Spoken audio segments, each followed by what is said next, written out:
Oh, yeah. I've got a whole bunch of them. This one says population. So good evening. Thank you all for being here. On behalf of the Upper Valley Adaptation Workgroup, I want to welcome you to our forum on climate change and health. And I think we have a great lineup and promising for a good discussion tonight. Thank you for taking the time to be here on busy schedules.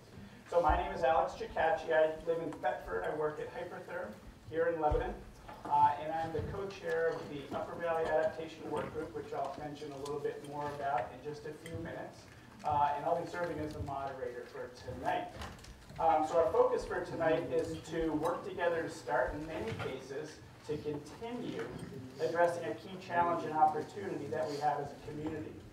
This challenge/opportunity is how to anticipate, how to work together, and how to adapt to a rapidly changing climate. And in doing so, build resiliency and strength as a community.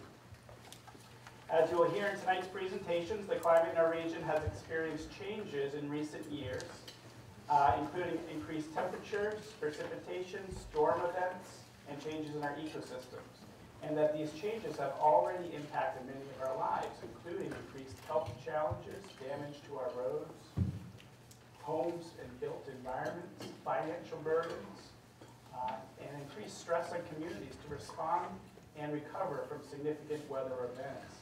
So in tonight's presentations, we're also going to hear that these changes in climate and resulting impacts on our lives are projected to increase in the coming years. So given the changes we have seen and are projected, we will focus our discussion tonight on a very important topic and one close to all of us, which is our health and the health of our community. So we're coming to understand that changes in our climate have already and will continue to impact our health. And these impacts will be most acutely felt by members of our community who are most vulnerable. Impacts including increased heat illness due to extended periods of hot weather, respiratory illness, including asthma and allergies due to longer growing seasons, the spread of vector-borne disease due to climate in our region being more suitable for tick and mosquito populations, and impacts related to extreme weather events, including injuries, and in some cases, loss of life. Waterborne illness due to water contamination and mental health challenges that can result within an extended recovery time after significant events. So while reversing or slowing the rate of climate change is truly a global issue and may seem out of our control, what we can do about the impacts, how we experience the changes, is very much within our control. And it's in this vein that climate adaptation must be seen as a local issue. How we respond to the changes is something that we can address. We can proactively build resiliency, health, and strength right here in our communities. This, however, will require our best leadership, creativity, problem solving, collaboration, to anticipate and proactively adapt to these changes. But this is what we will do, we must do, turn these challenges into opportunities to be stronger, healthier, and more resilient as a region. So I have confidence that we do just this because I've seen it happening in our communities.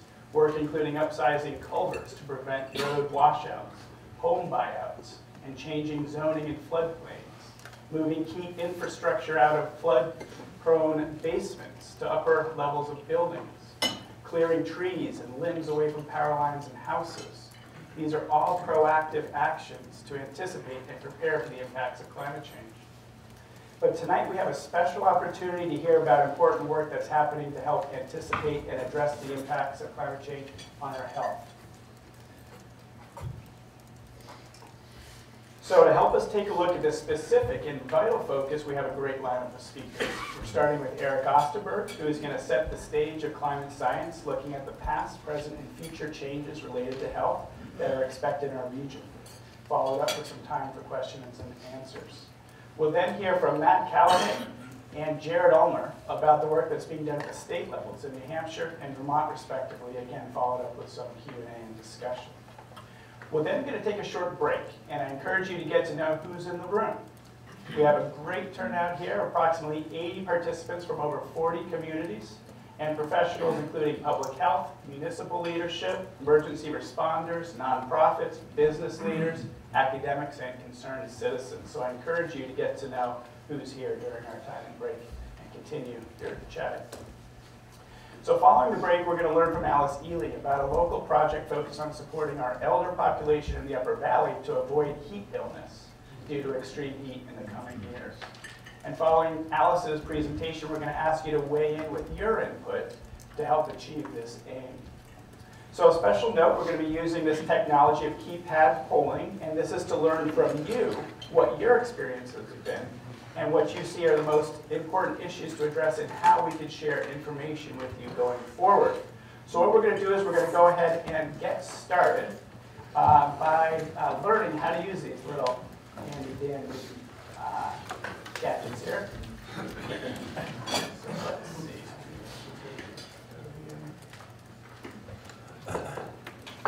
Okay, so I have a couple of questions that we're going to go ahead and play with. And so how you use this is you're going to see a question across the top, and then you're going to see a variety of answers here, A, B, C, through D, E, and F in this case.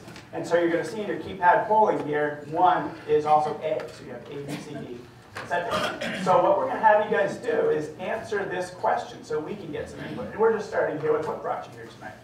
So A is not sure yet. And if you're here for the Stem Cell Research Conference, that's in the auditorium next door. I apologize, you can very quietly leave. I will not be offended. We need the food. Yeah, we need food. Okay, fair enough. No, I'll get a sandwich. We have enough on the So that would be question or response A. B, I'm a little concerned about this topic, but I need to learn more. C, I want to do something, and I'm here to learn what I can do. D, I work on this topic and want to know what others are doing to address these issues. E, I work on this topic and I'm just psyched to be among like-minded people. And then F is my reason, free food. That's why I'm here. So I go ahead. I invite you to go ahead and respond. Looks like you can see the number of responses are adding up there.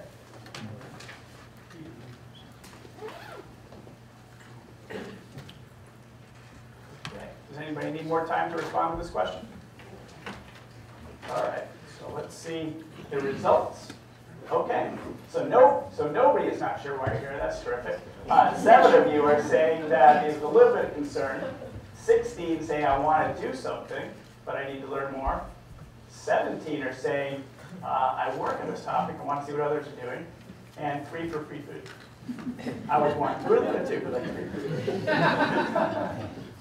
So terrific. All right, well, thank you. So this is good for us to get a snapshot. Incidentally, we will save this data, the responses to these questions. We'll be going through a series of questions tonight, and they will be available for your reference later, including all the presentations that we're going to be making tonight. They'll be posted on our website tomorrow, and you will be sent a link to be able to have access to all these presentations.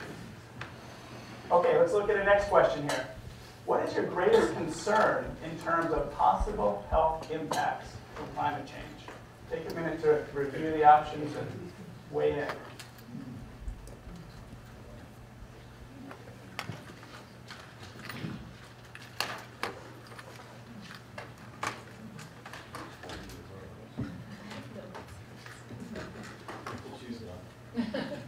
You have to choose one.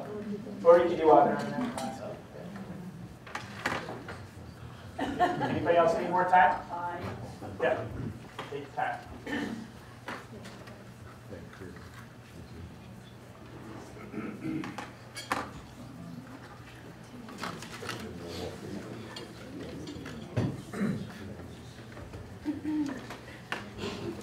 Okay, going once. Going twice. All right, let's look at the results. So it looks like extreme weather events. This is, are these lined up? Yeah, they only displayed the other one. They only displayed it in the other one. Okay, so we can know that the second column here is the second option, being extreme weather events.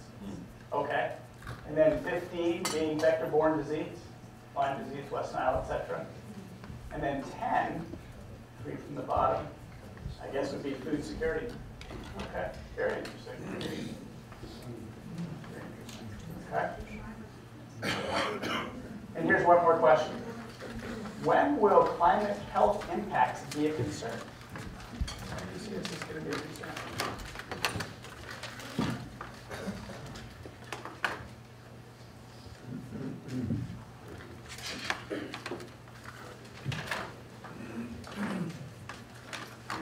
Okay. 8 more times. All right.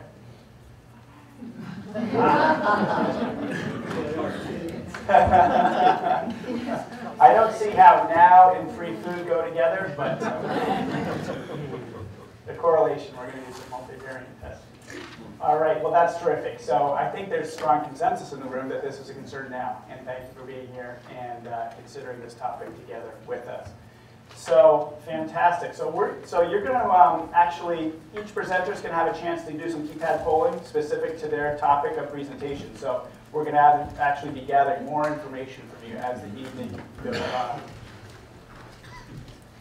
So before we get started with the lineup of speakers, and we're going to dive right into that in just a minute, I'd like to just take a couple of minutes to recognize a few organizations that are instrumental in helping us pull together the forum tonight. And the first of which would be the Upper Valley Adaptation Workgroup and the members. The Upper Valley Adaptation Workgroup is a bi-state, multi-stakeholder group of about 20 partner organizations. We are working together, all volunteers, on a monthly basis to identify what are opportunities and challenges that we as a region are going to be facing with respect to climate change and how can we best adapt to these challenges. And so we have been working about 4 years. This is, I think, our 5th or 6th public forum. Our aim is really to educate.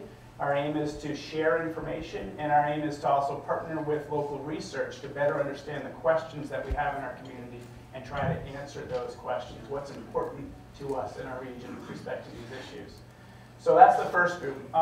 There are many folks here from the Upper Valley Adaptation Workgroup. I would love to invite you guys to stand up just a brief moment to be recognized for all of the work you do and helping to put this forum on together. So everybody, and you all, please stand up. And thank you very much.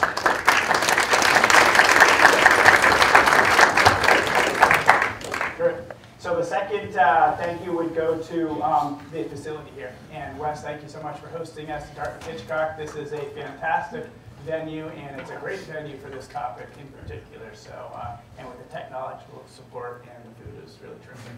The third would be the New Hampshire Charitable Foundation, and Kevin Peterson, as a program manager, has been very supportive of UVA's work in our public forums and actually supplied the nutritious food for us to have some tools to eat. So, thank you, Chairman. Okay, so with that, I'm going to go ahead and pass the baton. Basically, I just want to, before I pass the baton to Erica, I just want to encourage us all to dive into the discussion tonight. This is supposed to be participative. We want to hear from you. We're going to ask you guys to have an open mind and also contribute to the understanding and the innovation that we can create together. Tonight, in the coming days and years, I look forward to discovering what's possible when we join our hearts and minds focused on an important aim of protecting the health and strengthening the well-being of our community. So thank you so much for being here tonight. I'm going to pass the baton now to Eric Osterberg, who is an assistant professor at Dartmouth College in the Department of Earth Sciences. So thank you, Eric.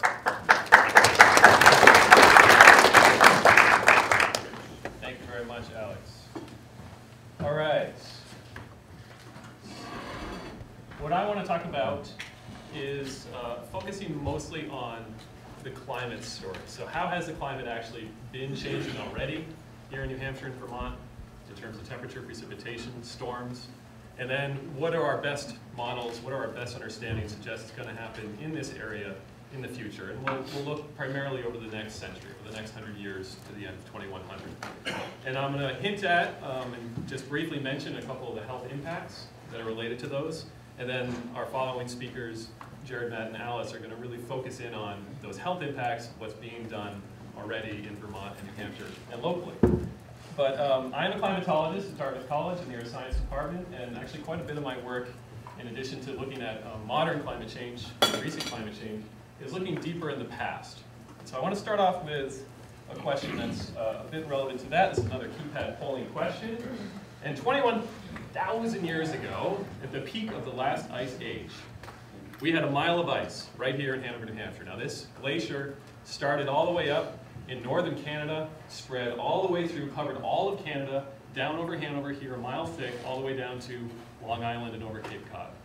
And so my question is, during that peak, 21,000 years ago, when we were under a mile of ice here, how much cooling did the Earth have to do, globally average, in order to make that happen? Okay, so 10, 20, 23, 30, 42, or 48 degrees colder. And just for reference, the mean average temperature, the global average temperature right now is 57 degrees. Okay? So with that in mind, I'm curious. So go ahead and for this, actually, feel free to discuss with your neighbors. Okay? I find it helpful just to chat a little bit when people around.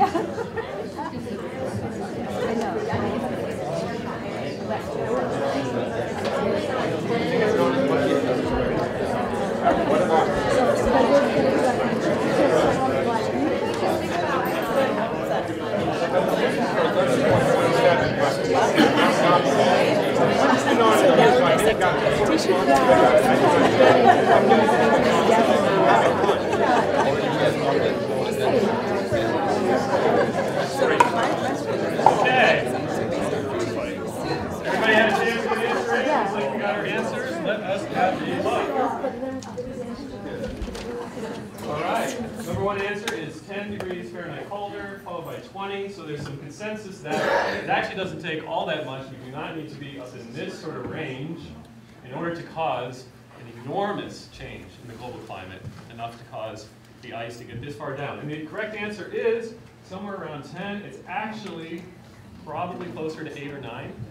Okay, so 10 is a slightly high estimate, but probably closer to 8 or 9. And we want to keep that number in mind as we go through my talk here. So, what has already been happening so far in New Hampshire and Vermont over the last century? So what I'm showing here are temperature records from Keene in blue, Durham in red, and Hanover in orange. Starting here about 100 years ago in 1900, going all the way to present on the right-hand side. And getting cut off a little at the top there. The take-home message here is that New Hampshire and Vermont are already warming by 2 to 4 degrees Fahrenheit over the last century. Hanover is a little on the lower side of that, around 2 degrees over the last century. Keene, and actually most of Vermont, is towards the higher side of that, closer to 3.5 to 4 degrees Fahrenheit. And we can also see that this has not been a steady rise through time, but that there was a kind of gradual rise in the beginning of the century, a plateau or perhaps even a cooling to about 1960, and then since around 1960 we've had a steady increase. And this is actually very similar to what the global temperature record looks like. Okay? And I want to make one thing clear. I'm not going to show slides on this, but I'd be happy to. I've got some loaded extra if you have questions. This warming, particularly since 1960 to present, is primarily due to human CO2 emissions and other greenhouse gases. There is really no debate about that in the climatology community. Okay? Just want to make that clear. And like I said, I'm happy to go into details about that if you want. One other thing I want to mention is that winter has been warming the fastest by a little bit, and I think we can all relate to that, right? We just had the warmest winter ever on record at the end of the warmest year ever on record. 2015 wasn't just the warmest year on record, it shattered, literally shattered the global records for temperature. It was the largest jump in a new record that we've ever seen. This has continued into 2016, where February has now shattered heat records. That was the warmest month ever recorded in terms of how much warmer it was than the previous record. Okay, so this is an ongoing trend. I have a feeling that talk of the so-called hiatus is going to quickly disappear. Really what the hiatus was storing up a lot of heat in the Pacific Ocean, and then we belched that heat out in 2015 with this huge El Nino event. So 2015 was a combination of global warming giving you a steady rise, and then a big spike on top of that with the El Nino, very large El Nino event that we've had. So what about looking towards the future?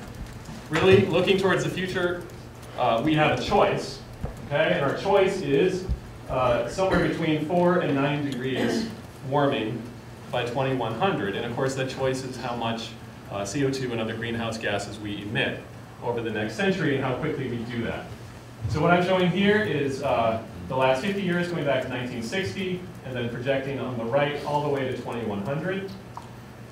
The red curve is business as usual. Okay? This is not some crazy emission scheme. This is literally just business as usual.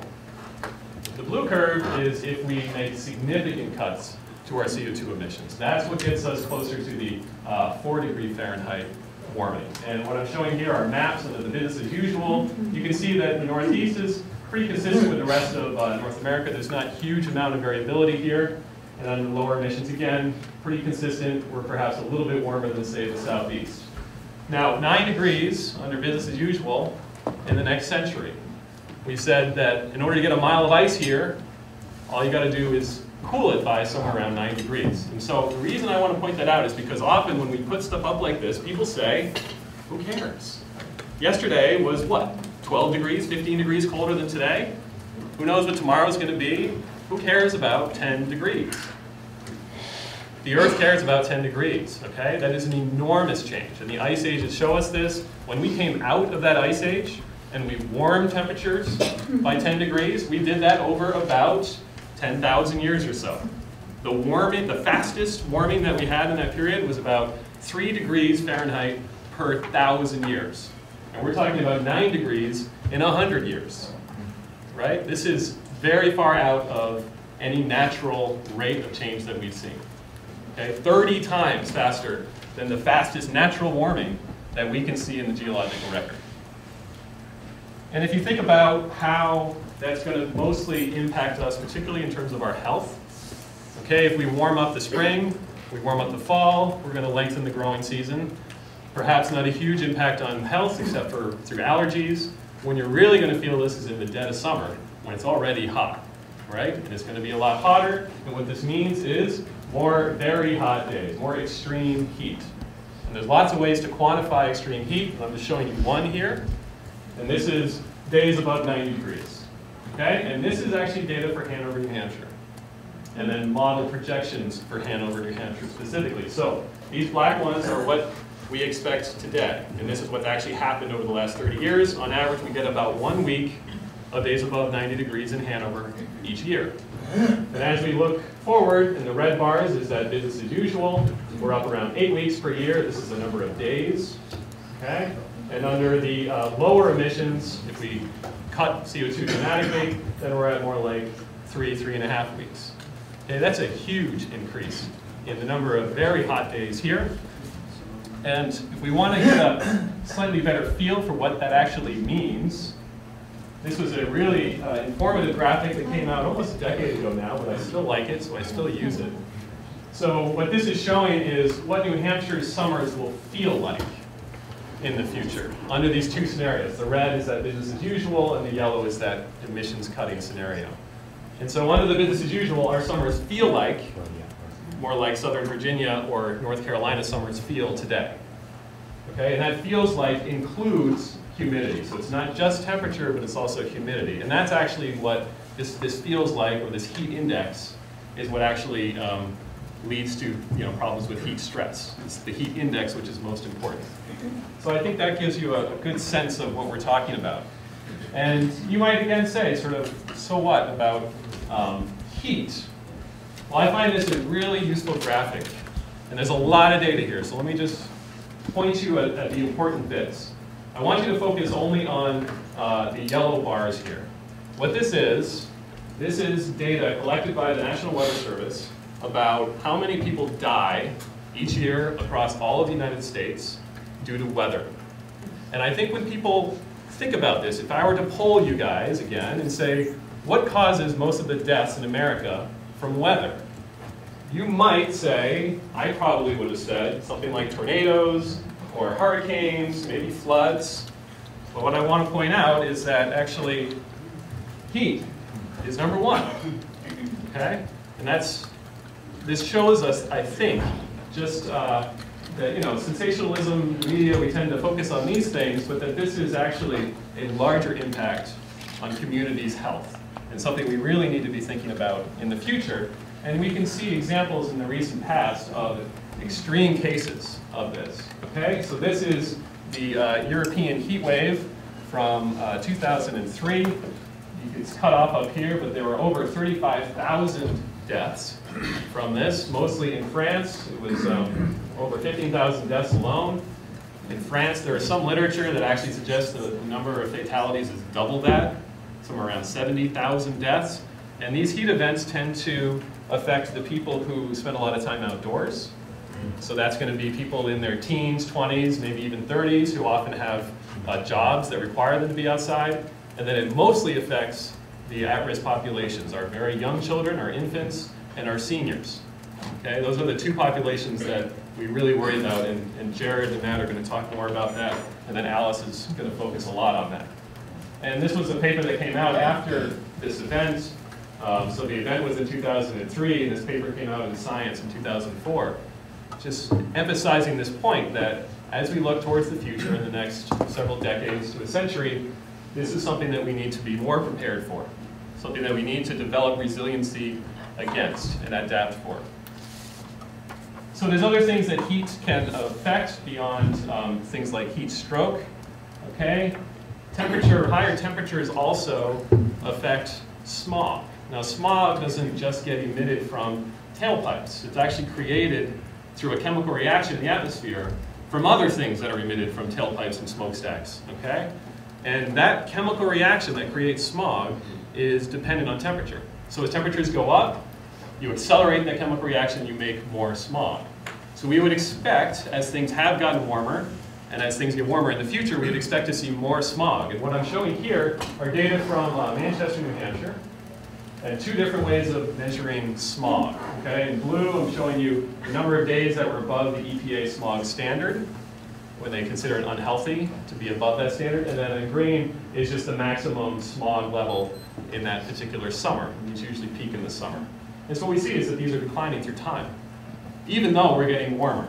So this is actually a success story. I like to show this because the take-home message here is that smog has declined despite the rising temperatures because we've really worked hard to reduce our pollution emissions from our smokestacks, from our tailpipes, from other sources. And that what this shows is that when we do that, when we take directed action to try and fix these problems, we can actually have a positive effect. So I like to have an example of this and in all this sort of more doomy and gloomy kind of stuff.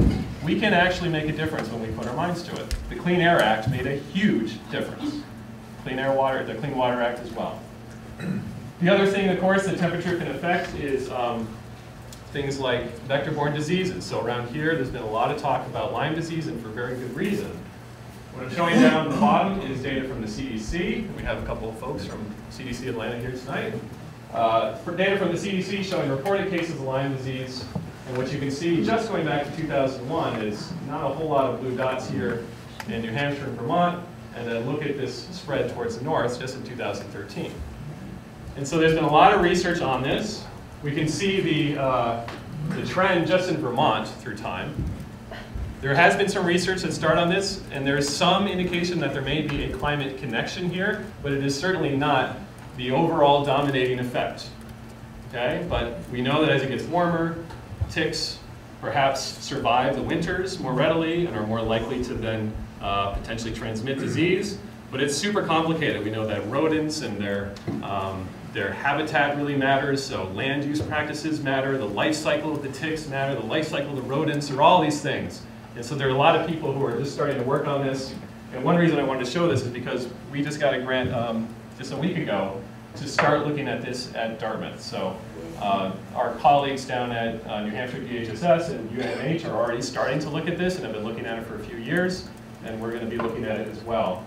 And this hit close to home for me personally because my 5-year-old became one of these blue dots just this past fall.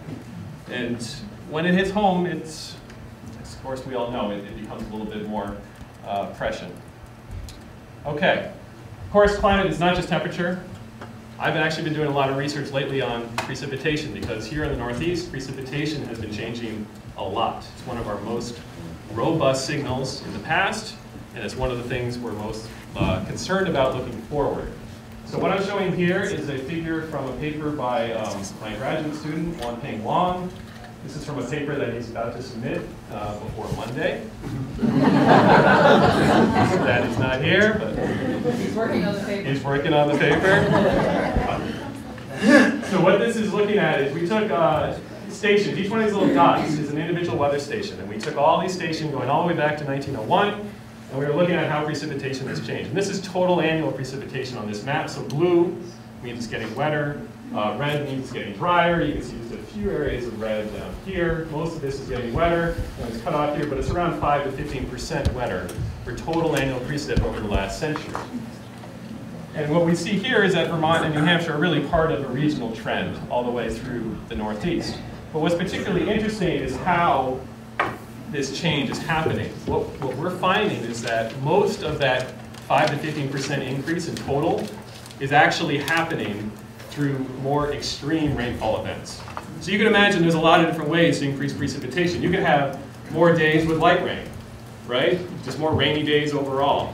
What we're finding is that that's not the case. We have the same number of days, give or take, but then we have more of these really heavy rain events. So one way to measure a heavy rain event would be, say, 4 inches of rain in 2 days. That's a very heavy rain event. And so this is data from Cam Lake showing the number of those types of rainstorms, those 4 inches in 2 days per decade in a couple places in New Hampshire. And you can see this pretty significant increase over the past several decades. Okay? So we've expanded this to look over that whole region of the Northeast with my grad student. And this is what we find over that whole Northeast region. This goes all the way down to West Virginia and Maryland, all the way up through Maine. So this is, again, just that extreme precip. This is not the total annual. This is just those really, really heavy rainfall events and how much rain falls during those really heavy rainfall events. And what we see is really quite striking. We see actually a pretty steady trend. Of course, there's lots of up and downs from year to year, but a pretty steady trend over most of the 20th century. And then really almost like a step function change, somewhere around 1996. Where we're now up about 57% higher in these extreme events than we were in the last century. And we really don't know what to make of this yet, okay? We don't know if we're going to drop back down to this baseline in the next couple of years. We don't know if this is the beginning of a trend that's going to continue slowly upwards. We really don't know, but the models suggest that with warmer temperatures, we should see more of this extreme precipitation. When you warm temperatures, you accelerate the whole hydrological cycle. More evaporation. More water vapor can be in the atmosphere because it's warmer, so that when you have storms, you can squeeze more vapor or squeeze more moisture out of the atmosphere and make more rain. So you accelerate the whole hydrological cycle, and you should have more of these extreme events. And so this is model data looking into the future. So out here is the end of the century. Here is right now. Again, those events of extreme precip per decade looking towards the future. What's interesting is that these levels out here are pretty much what we've experienced for the last decade. So in a way, we're kind of living the future right now. Okay, the climate model suggested that we should be somewhere here at the end of the century, and we're here right now, at least for the last 10 years. And again, we don't quite know if we should keep going up, that the models are underestimating, or we're going to keep going up through the century, or if we've had some sort of regime shift is one term that gets used in climate science a lot. And we're just in a new, this is our new normal. We don't know, but we're working on it. And we have a sense of what this looks like, right? Our event here, just a couple summers ago, over July 4th, 3.5 inches of rain at Lebanon Airport. We had on Slayton Hill Road, we had all this damage. Okay? This is, what's interesting, this isn't even one of those super extreme events. This is 3.5. We need 4 in 2 days. So this didn't even qualify as one of those super extreme events. Pretty close, but not quite. There was this President's Day nor'easter in 2007. Newmarket got 6 inches of rain. This is a map showing how much rain fell. So these really red colors are up around 6, 7, 8 inches of rain. What we're seeing, you know, when I say that our extreme precip's going up, the question is, you know, how, why? Which season is it going up? More in the spring, summer, fall, what? The spring is jumping out at us, particularly March. Right now, we're seeing that there's more nor'easters happening recently, particularly in March. We're looking into that, trying to understand that better. And then the other big increase that we've seen lately is in tropical cyclones like Irene. So that starts in August usually around here and goes into September and sometimes even October. So we all understand what happened with Irene. It was one of these really huge perspective-changing events, I think, in the local community. $800 million in damage, and we all know these images. And in terms of the health impacts of events like this, right, we're talking about injury and even mortality associated with the flooding event, the storms themselves, years of follow-on impacts on mental health, PTSD, okay, depression. This had huge impacts on people's lives, as we know around here. And then, again, associated with the discrete event, you know, exposure to pathogens, things like E. coli, when you start overflowing waste treatment plants and sewers, right? Or you have chemical spills, and that gets into water supplies, it gets into people's homes. These are serious concerns with events like this. And one question that we get a lot, whoops. One question we get a lot is, too much data. Is how are hurricanes going to change into the future? Okay? Are we going to see more hurricanes altogether, total numbers? Are we going to see fewer hurricanes, but the ones that are going to happen are going to be bigger? The best data right now suggests that we may see fewer total number of hurricanes because the number of really weak storms might decrease. And that's because conditions like El Nino actually tend to weaken the hurricanes. Anybody notice during this big El Nino year, no hurricanes, right? Yeah. That's a huge signal. That's one of the strongest predictors of hurricanes is, do you have El Nino or not? So with more El Nino-like conditions in the future, we may have fewer of these weak hurricanes because the conditions in the atmosphere aren't favorable for it a lot of the time. But with the warm temperatures also fuel hurricanes. So when conditions are right, the ones that do form get bigger. So we think we're going to see more strong hurricanes with the category 3 to 5 and fewer weak hurricanes, although that's still debated in the literature. This is very consistent in the literature. And why should we care about this number, particularly up here? Because the ones that make it up here are the ones that are category 3 to 5 when they're down here in the Caribbean. Okay? Irene, Sandy, those were huge hurricanes down in the Caribbean. Those were all major hurricanes. The weak ones, by the time they make it up to us, they're you know, a good rainstorm, but they're not necessarily going to be these really high impact storms like Irene was, like Sandy was. So, something to keep in mind. I want to give lots of credit here to Cam Wake. A lot of the slides I've shown you saw Wake et al.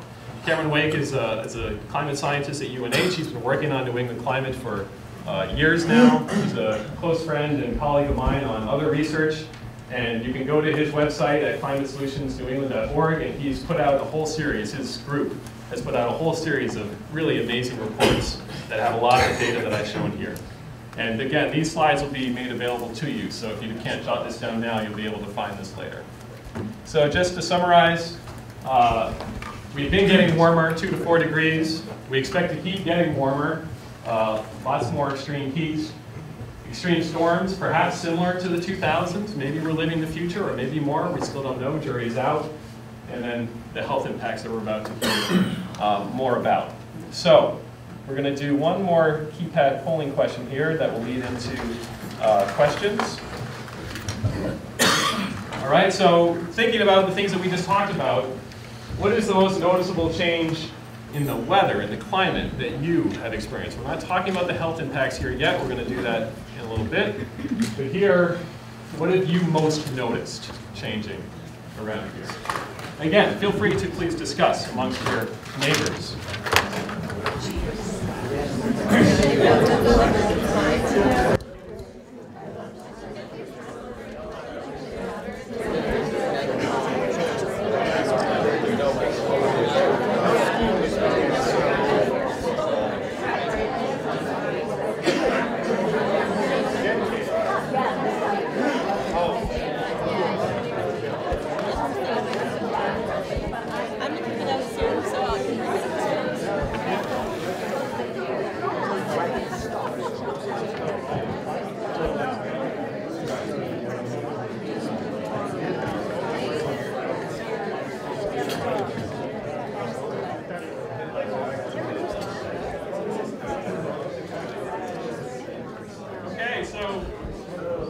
came through a warm winter, so not surprisingly, lots of people talking about warm winters. And also, not terribly surprising to me, a lot of folks feel like nothing really has changed. And this is something that's wacky weather. When I ask my students this, they think nothing's changed. What is your thoughts? What would you vote for? If I were voting, if I had to pick one, I would probably, oh, I don't know, why pick one, right? I would probably go for probably more storms. Probably been my pick. More storms? All right, any questions about the climate aspects? Dennis? Yeah, Eric, I have one question. You mentioned the 5 to 9 degrees rise in temperature in this area. Your work is in Greenland, one of your colleagues works in Antarctica. What's the projections there, and how might that affect ice on the Earth and climate? Yeah, huge question. So in general, we know that climate warming is going to be much larger at the poles, particularly the Arctic. Antarctic actually is still a little debated over the continent itself, but with the Arctic, because so much of the Arctic is not actually land, it's ocean with sea ice cover, and that sea ice cover has been shrinking really dramatically over recent decades.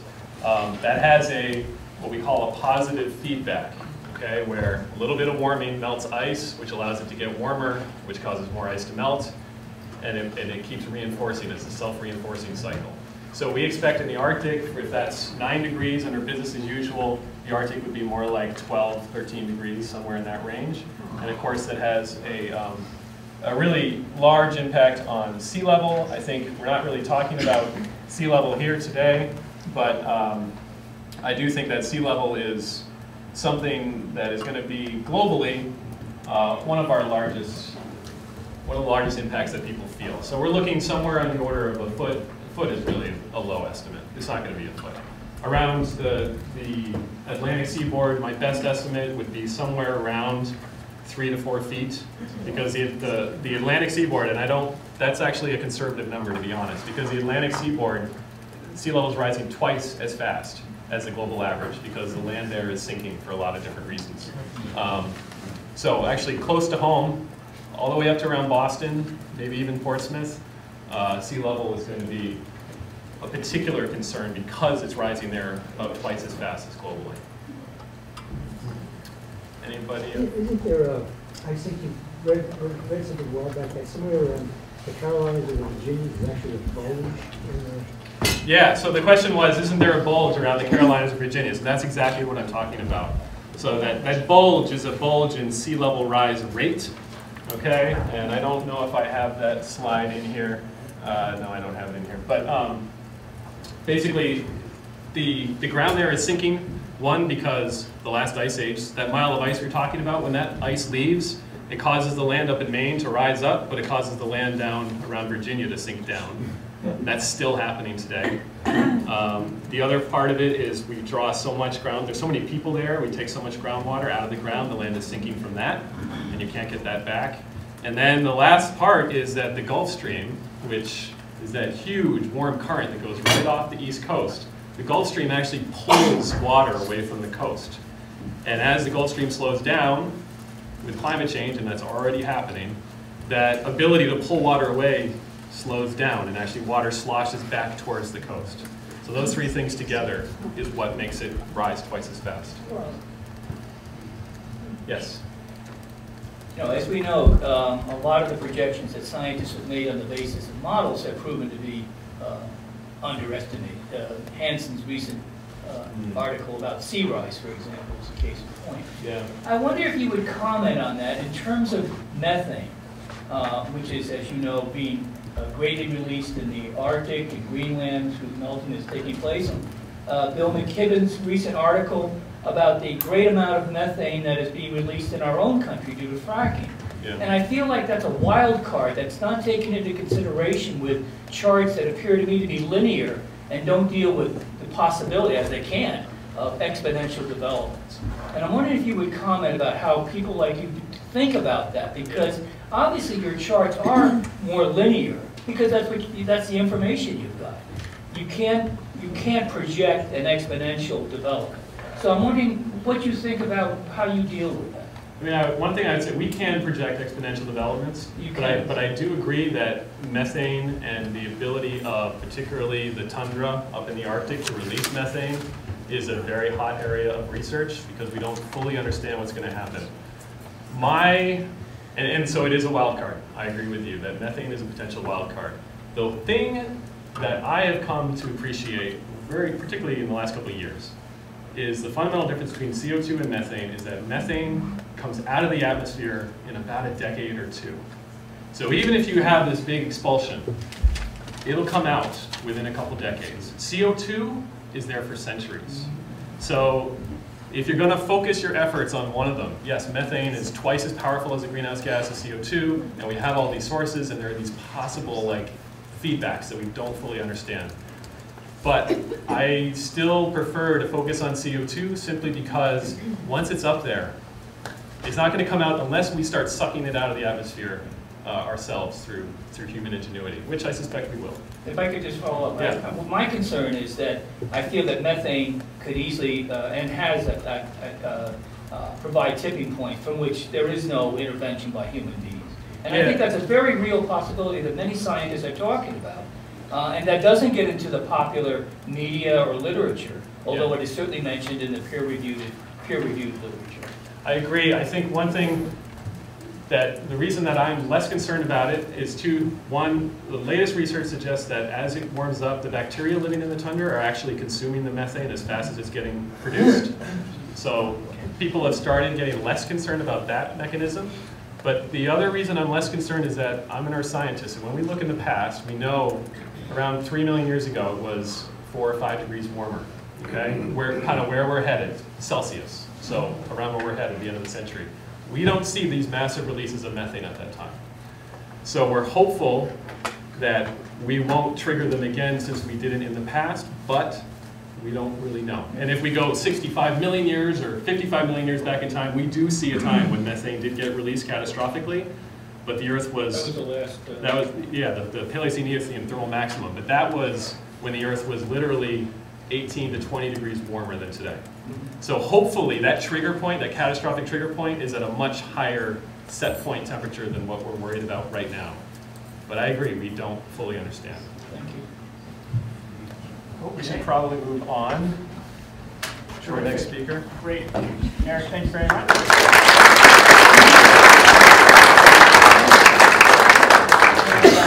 We do have a little bit of time towards the end of the evening where we have some closing remarks, next steps. So I'm going to use that time for more discussion and dialogue. So if you have more questions for Eric that you weren't able to ask now, there will be a little bit more time towards the end. So terrific. Well, I have the privilege to recognize Matt. You have Callahan? It's pronounced many different ways Callahan? here between Ireland and here, but Callahan is fine. Callahan, all right, thank you very much. So who is the Climate and Public Health Program, are you the coordinator of that? Of the New Hampshire Department of Health and Human Services. So Matt, thank you for being here. Thank you. Appreciate it. Thank you for having me here. The Upper Valley is very fortunate, it has great people working on these issues. And we're fortunate as the Department of Health, we've been able to provide some support up here to start looking at how we deal with these issues. Eric did an excellent job talking about the climate science, and really the climate science is way ahead of the health sciences, which we get to work with, because they've got a great record. If you look back on it, they've got great tools for projecting forward. Humans are a little more challenging to look at. We have much less information on the behaviors even, but especially the health effects that are coming out. So for us, we're just beginning, and we're much better at looking back than looking forward. So let's talk about how we address these things, how we take the approach. You need a framework. This is the Building Resilience Against Climate Effects framework, and it's basically what you do whenever you start a project, right? You need to assess what's happening, you need to act upon it, and then hopefully you assess or you get feedback later on to tell you if it's been working for you. The first 3 parts of this, looking at assessing our vulnerabilities, assessing the disease burden, and assessing what we can do about it, the interventions, we're working on right now. But they're challenging because this is a very innovative place within public health, right? We haven't done a lot of this work before. We're looking forward to, and we're fortunate to be starting off now, with the planning aspects and actually beginning to act on it here in the Upper Valley and other places in the state. And we're going to get to that point of figuring out how successful we are. So just a little background on what we do here. I don't know what I need to point at here. Okay, so we're going to talk about kind of 4 key messages. And myself and Jared are going to break these up. I'm going to talk a little more about heat and effects on humans. And he's going to talk a bit more about Vector-Borne Disease and Lyme. And really we're starting off with this one issue, which is climate change is happening and is expected to continue. We've heard a lot of great information about that just now. What I want to talk about is kind of, a little bit of memory in New Hampshire of what's happened. There's a couple of the events that are occurring here. The big, obviously there were heat wave last year, maybe not felt as much up here, but felt certainly down south. 2008 we had a huge ice storm, which affected the southern part of the state, and almost half the people in the southern part of the state had lost power. And there were floods back in Keene in 2005, which I thought I'd emphasize, just as some of the impacts that we've seen along the way. And there's a few things you should remember about coming out of here today, in case you have to leave early or fall asleep. Basically, we're getting warmer, we're getting wetter, and we have more severe weather. You heard that very clearly, and that's important because it's not all bad news. It's better than getting warmer and getting drier, like California, right? I mean, we're going to have abundant supplies of water in many ways if we can capture them, and that's a positive thing. The other thing we have to realize is that how that's going to affect public health, probably in 2 specific ways, or general ways, I should say. That is, it's going to exacerbate and trigger existing health problems we have. We've talked about asthma and other things that are already out there, but it's going to bring on new problems. And it's going to bring, as we talked about with the infectious diseases, and those are going to be our real challenges. So that's kind of the big picture to walk away with. Looking at the kind of impacts, in public health and in science in general, we try and look at direct impacts and indirect impacts. It's easier to think about it that way because we know a lot about heat, and usually as the temperature goes up, people get more heat stress, and we see that occurring. We see that in hospitalizations and deaths. As we have more severe weather events, right, we see more injuries, we see more impacts, we see more evacuation and stressors. So that's a little more straightforward. So we've got good data there, and we've got a direct connection. So we're really emphasizing that as 2 key priorities in New Hampshire. The indirect side, more the kind of habitat change, the effect on air quality and water quality. We've talked about those a little bit already, and resilience and mental health outcomes. We need to start thinking about new ways that we can explore those and come up with information on how they're being affected. Second kind of key message we have here is climate change is increasing health risks. Health problems, maybe. Health risks, definitely. This is a time trend for New Hampshire. You've got to get a sense for, over time, the last 10 years, at least from 2000 to 2009, a 10-year period, we've had an average with that dotted line in the middle of about 140 people that go to the emergency department every year for specifically heat stress issues, right? So you show up in the ER because you've been fainting, you've had heat exhaustion or heat stroke where you're not really cooling yourself well. Those get reported as significant problems, right? That's important to think about. Still not a huge number of people, but for New Hampshire, that's where we are. But we want to look also at kind of some more subtle effects. A group of people have gotten together. Of course, I'm fortunately funded to work on this day by day in New Hampshire via the CDC, and we have a number of other states and cities across the country who are also funded to do this. So we get together and we talk about the problems, the shared problems, and in this particular study, it was a combination of people from New Hampshire, Maine, and Rhode Island getting together to say, what could we do to explore, besides those major impacts that we're seeing, that we just talked about, 140 per year that go into the ER, what are the more moderate effects? And we looked towards a study that was done back in New York City in 2010 and said, at lower temperatures, really what's happening. So we wanted to reproduce this in New Hampshire, refine the methods, analyze the patterns. New Hampshire isn't like New York. You can kind of assume that your exposure to heat's similar, right? Within 1 mile of a weather station. But here, because we have much fewer stations and we have a much rural and more spread out population, we have to somehow get a sense for how we associate all the people that are kind of around that station, depending whether they're living higher or lower, with that station in order to get a better sense of what kind of heat stress, right, the heat index they're feeling in different parts of that area. You think about Lebanon, if you spread out 10 miles from here and try and capture all the population, there could be some very different microclimates there. We want to use this to kind of inform some protective actions. Like, we like to learn about this so that we can share with our partners, raise awareness, maybe begin to affect some policies. In this state at this time, the National Weather Service doesn't release its major heat warnings until we get the heat index up to about 105, so that's significant. And we know there's impacts below that, so we wanted to explore it. So this chart here, and I'm not a scientist, so I'm trying to explain it as best I can, and I put Lebanon at the top, but this is basically a list of the cities, some of the larger cities in New Hampshire with their populations and their average heat index. So for Lebanon, somewhere around 75 during the summer months, and for Nashua, somewhere close to 77. Heatwave events, which is an event where there's more than 3 days of heat at 90 degrees, usually 1 to 2 to 3 in New Hampshire, 1 in this area. We're lucky, we're kind of protected by our temperate environment here, but that's changing as we know.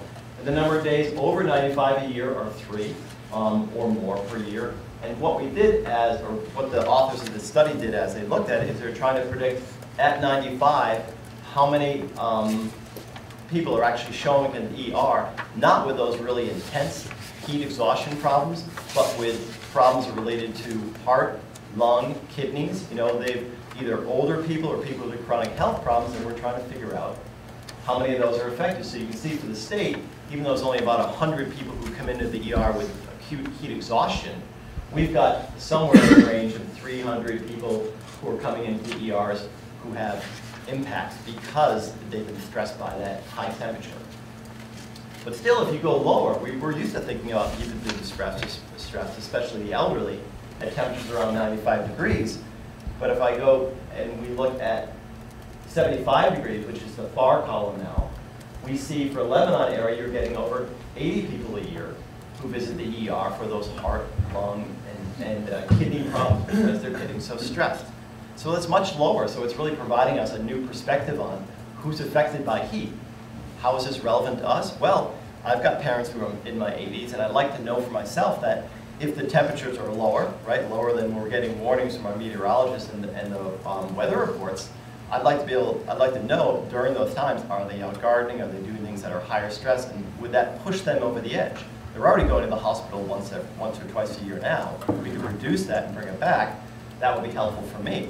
For an ER triage nurse, right, they would like to know what the days that might be really high volume for that, even if it's not the highest, if it's a high heat index with a little more temperature, but in the 70s and 80s, and high humidity, they'd like to know that they may have higher need and higher volume coming into the ER.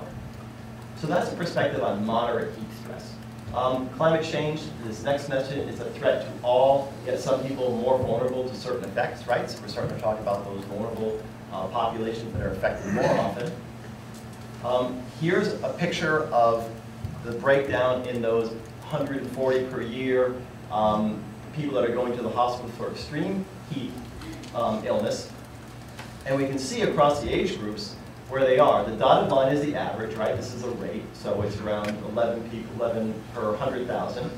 And the blue or the green bars are how many people in each age category are going. And the black bars at the top is how confident we are, right? Because with statistics, there's always a level of uncertainty.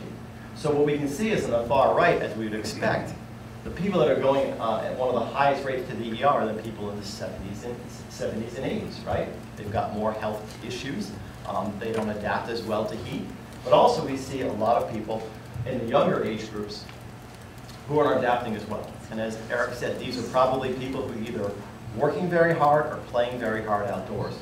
And we can see those impacts. And as we see more hot days per year, we would expect that these two populations would probably be most vulnerable. But everybody's at risk, so it's important to kind of think about that during our responses. So here's another way to look at vulnerability, or resilience if you want to look at it that way. This is another kind of borrowed study we did. The CDC did a study probably 5-6 years ago where they took all our census data and said, we know what causes heat stress and we know what causes vulnerabilities, especially during disaster events. It usually is things like the level of poverty in the community, number of people who are disabled, people who are over 65, the people that are under 18. Those are people who have a harder time adapting for a number of different reasons. So when you put all those factors together, you can see many of them listed on the left-hand side. The darker shades here indicate which communities might be more stressed. They're more at risk anyway for that. So if disasters, whether they're floods, heat waves, or other things occur in those communities, we expect to see more human health impact. And how does it look in the upper valley? Well, I tried to kind of pull out, you see all the data that's there, try to pull out information from here. You are here, it's about where we are there. That red line is 89 running through here. But you can see with the shading in here that there are communities that have more of these factors and communities that have less. So some are more resilient, right? Some are more vulnerable. I know the people in those communities know what they are, but it's helpful for us to be able to plan for resources during those events. So as we have more severe weather events, we might put more resources in a particular area. Or we might use this to decide where we're going to set a cooling shelter, right? Or a cooling plan, because we want to make sure it's near the people who are going to want it most and need it most. So that's a little bit on social vulnerability. And our last message is actions to adapt to climate change. So kind of what are we doing now that can benefit our health and in the future? So what we've been doing through this mini grant project, one which came to the Upper Valley, we'll hear more about it, and this one here, which is for the Lakes region, is we provide some seed funding so they can basically go out and develop their own climate adaptation plan, specifically for the health effects. So they started this off early in 2015 and spent the next 6 months engaging with their community, trying to assess the risks that are there, understand their hazards, look at the health burdens, which we help them generate, and then prioritize. And for the Lakes region, the top concern that rose up for them was habitat change and Lyme disease. Really, it's all tick-borne diseases, more than Lyme out there, but it's the one we're most familiar with. And now they're getting to the point, kind of as we saw in that earlier circle of activities, they're ready to assess the interventions that work in their community. And the at-risk group, or the most vulnerable group they chose, was the youth. So they're going to work through youth summer programs to train the counselors and then train the students in ways to reduce their risky behaviors in relation to ticks, right? Staying out of that edge habitat, and then protective behaviors like using, dressing with long pants, long shirts, using repellents, things like that that can help them keep the ticks off of them. So, I won't go into a long list of the other projects we're working on in the state, because I think these are the ones that are most relevant to you. This is a picture of myself and my associate, Katie Bush, who's also here tonight, who did most of the work on the analysis of those more moderate heat effects. And I don't know if I even got my 5-minute mark yet. You did. I did. Wow, I got 1 minute to go. Okay, so 1 minute to go. I'm going to give you something interesting to look at, because it's political season in New Hampshire. So this shows, basically, beliefs in human-caused climate change, right?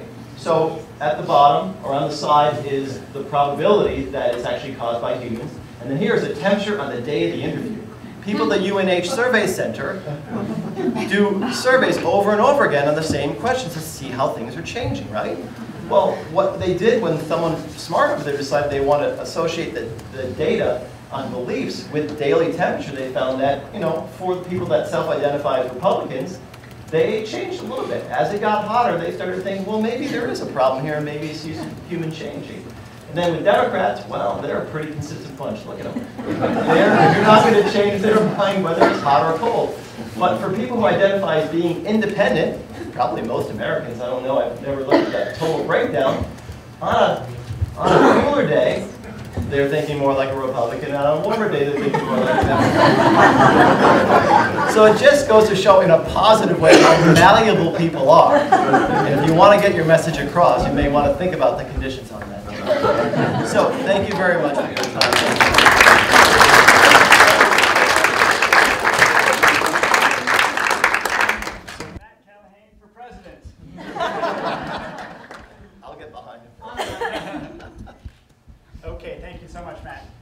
Next, we get a chance to actually hear from Jared, and Jared is from, he is the Climate Adaptation Program Coordinator from the Department of Health in Vermont.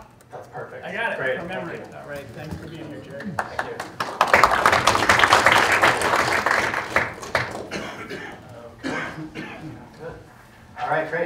thanks Eric and Matt and Alex for setting this up.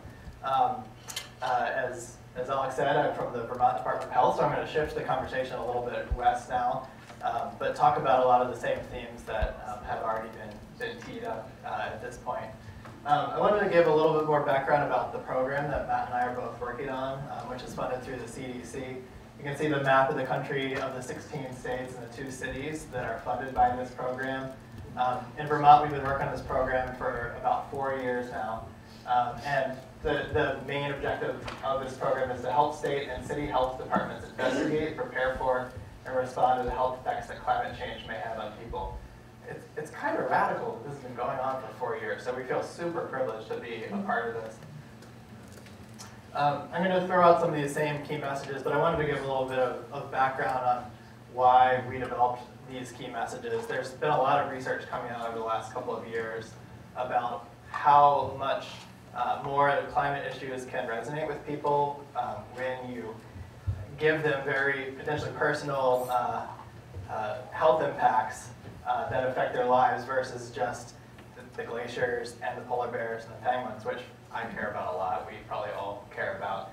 But when you can bring it to the mention of Lyme disease in your family, that becomes way more personal and may cause you to change your thinking and take actions that you may not have otherwise if it was just for it to solve distant issues that seem nice but maybe don't affect you too much personally. So we developed these key messages and associated talking points to allow both our state health leaders and other partners around the state and other state agencies, our local partners, to really start to be able to talk about climate change through a health lens, where that wasn't something that they were doing a few years ago. So I'm not going to reemphasize too much on that climate change is currently happening. That's been emphasized pretty well at this point. Vermont is also getting warmer and wetter.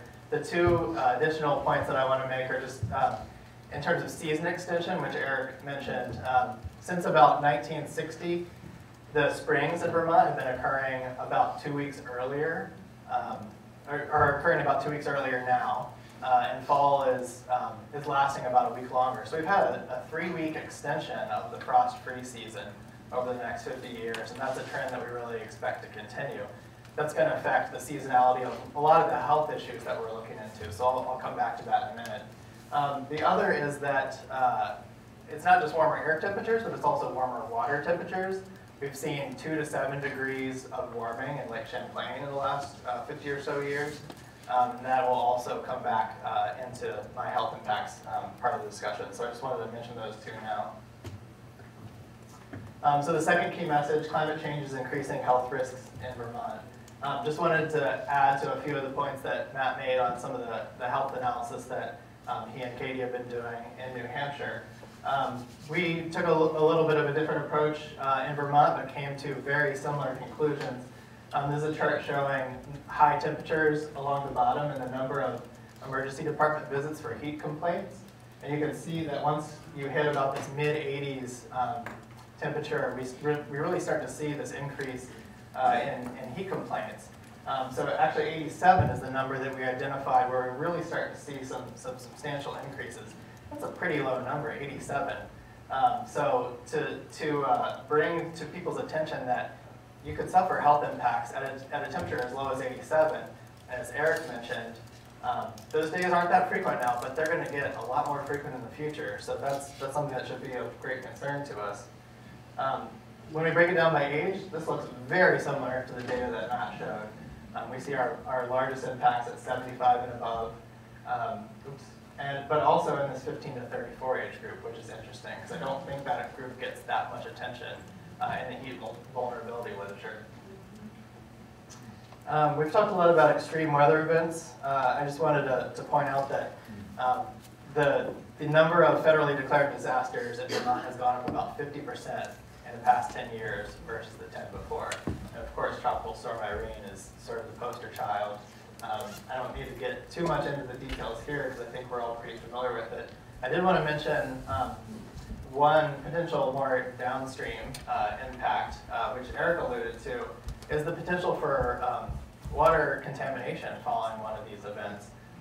These are data from statewide in Vermont following Tropical Storm Irene that show that cases of Giardia, the red bars are 2011 after Tropical Storm Irene, and the blue are the previous 5 years.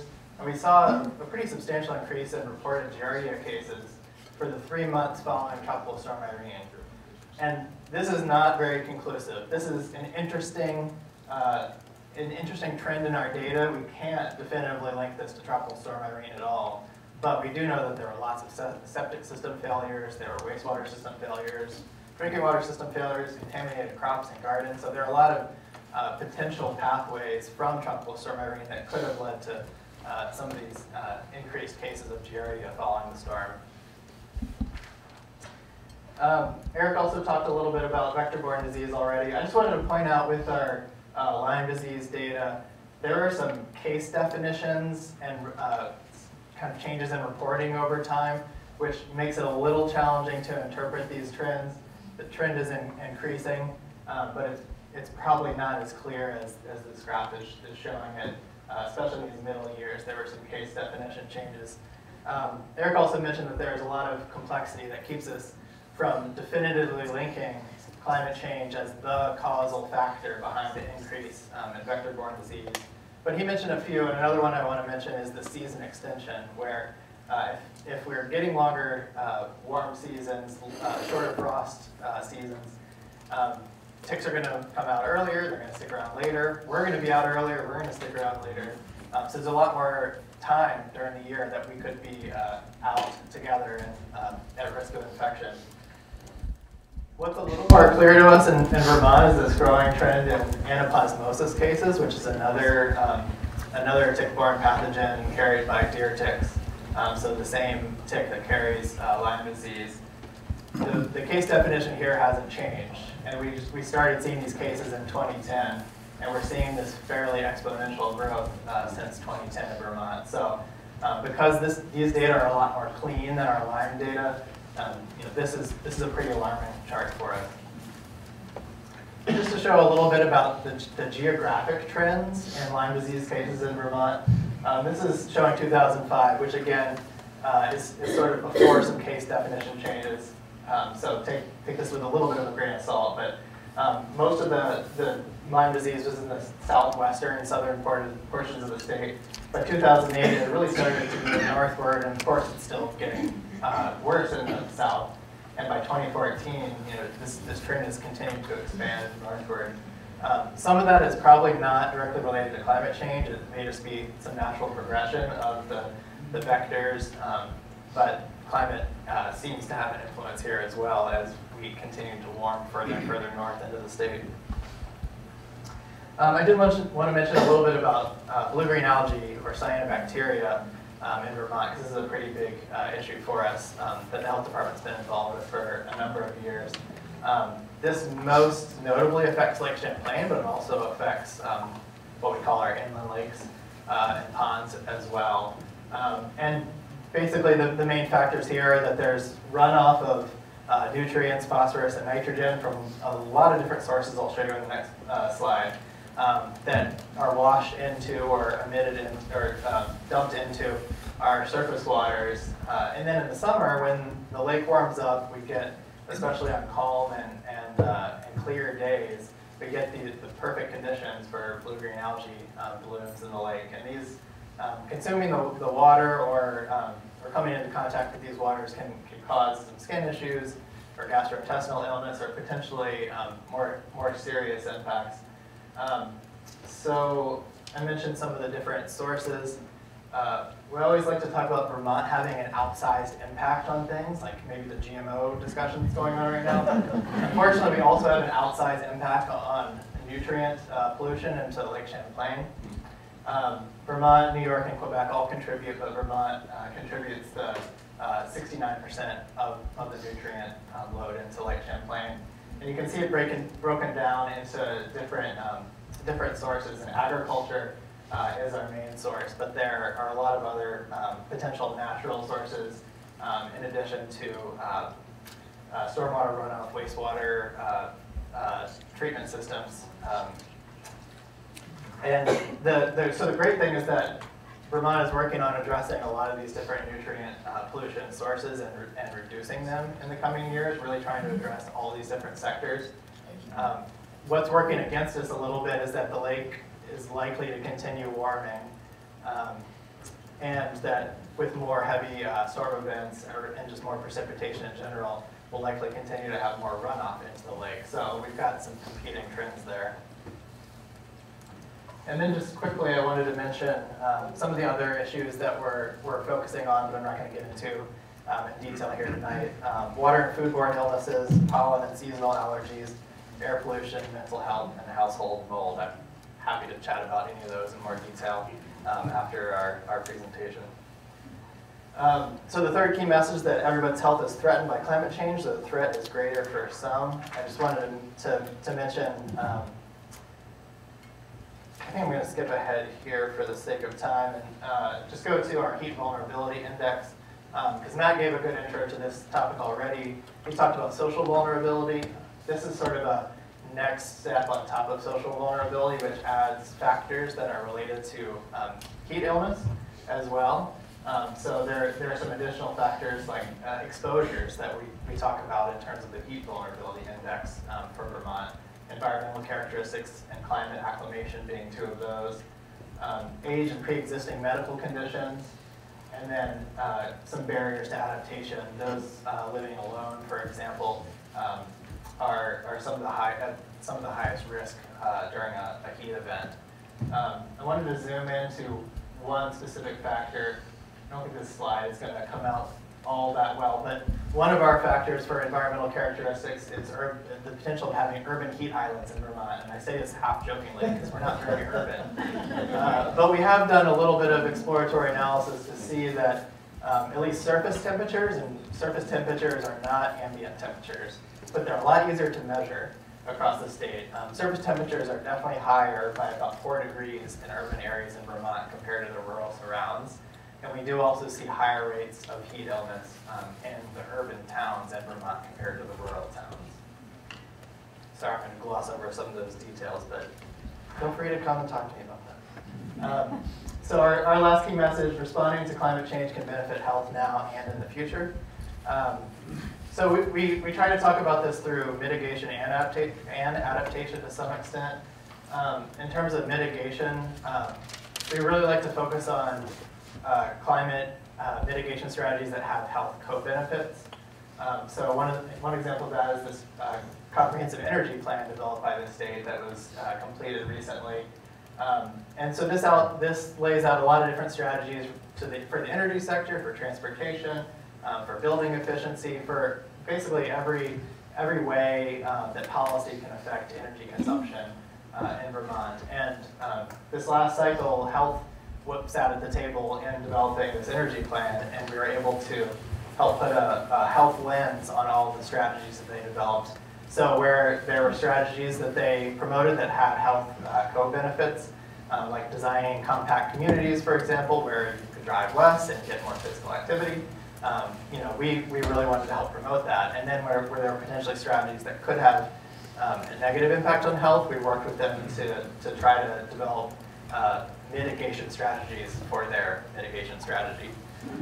In terms of adaptation, I'm just going to mention quickly two of our main focus areas. This is our blue-green algae tracker. We have monitors. We work with lots of volunteers that go out and monitor visually and collect water samples at all these different locations along Lake Champlain and some of our inland lakes during the summer. Report on conditions, test water if needed.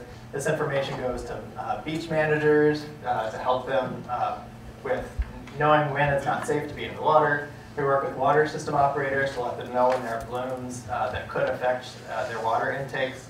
And then this last summer, we worked with a lot of the Lake Champlain drinking water operators to develop response plans, which give them a clear protocol of what they need to do if they detect blue-green algae near their water intake. The last one I'm going to mention is for our Vector-Borne outreach. We do a lot of advertising on the radio, through internet campaigns. We have lots of materials we take to events to hand out, like this e-tick smart guide. We have a tick tracker online, which if you live in Vermont and you find a tick on yourself or your loved one, your dog, actually see one out there, you can log into the site, report it, where you found it, what kind of tick you think it is. It helps give us a general idea of seasonal trends and some of the patterns that we might see, and can alert us to some of the more rare ticks that we don't see very often. We also do lots of surveillance out in the field. This is one of our researchers that we work with, actually collecting ticks out in the field and giving us lots of great data on the density of ticks in certain areas and the prevalence of different pathogens that they might carry. And then just to sum up, I'll just say that we're still working on lots of analyses along these lines for some of the other areas that I mentioned and didn't get to talk about in detail tonight, and identifying all kinds of different actions that the health department or our partners could take to mitigate health impacts of climate change. What Matt and I are both working towards is developing an adaptation plan that's going to basically be an action plan of all the strategies that we'd like to implement in the coming years. And as we implement those interventions, we'll work on evaluating their effectiveness so we can tweak those over time and do more of what worked and change maybe what didn't so well. Lots of acknowledgements, and I'll stop there. Thank you.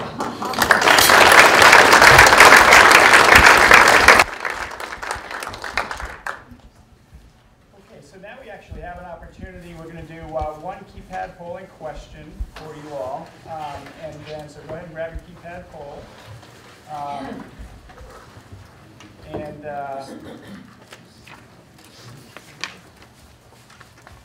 Alrighty.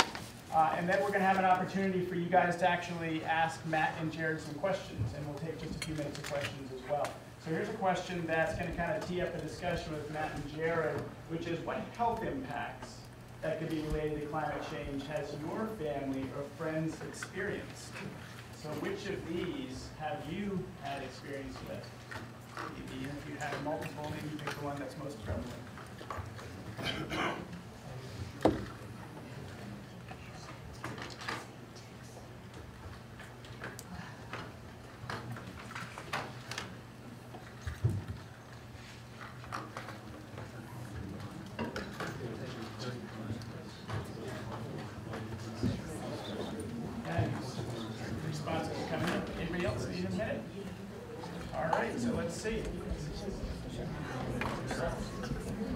Okay, so certainly the majority here is Vector-Borne Disease.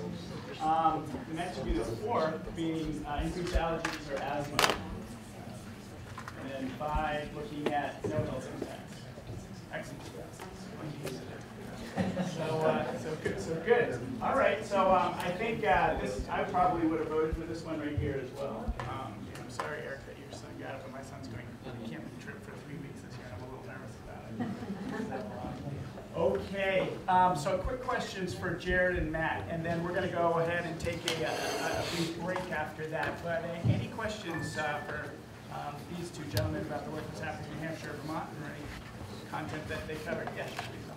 Yeah, I have a question about the cyanobacteria. I heard a Vermont edition recently talking about this, and somebody called in and said that there's great concerns that actually you might not be able to see the blooms, or they're not observable, that the cyanobacteria is there and the negative health consequences could be there, but you can't see it. I'm just wondering if that's something that you're hearing and whether there's plans to sort of implement a different testing or monitoring program that doesn't just rely on being able to see it. Yeah, that's a great question. I don't think we completely understand the answer to that yet. The one thing that I'll say that I think should help provide some relief is that when we take, so there are certain key places that we take water samples at and don't just do visual assessments, and a lot of those are recreational sites. I won't say that we take water samples at every recreational site because we don't have the resources to do that. But whether we're taking samples or not, if we see visually that there is a bloom and the beach is closed, water samples are taken, and the beach doesn't reopen until both the bloom is gone and water samples show that there are no levels of toxins at that point. So at least following a bloom, we're sure that the bloom is gone and there are no more toxins. That's not to say that there couldn't be toxins at a time when the bloom hasn't occurred. I think that's a hard one without doing continual sampling to completely say it's safe all of the time. But I think after the bloom is cleared, at least, you can feel pretty confident that we've tested it and it's safe. Other questions? So, in looking at the sort of the responses or the number of visits to the emergency room for heat-related, it makes me wonder whether or not we think of, in New England, that since we experience it somewhat more rarely, that we're more vulnerable to it because we feel like we're not used to it, and so we sort of wilt faster. It's an 85, and frankly, I just want it right now.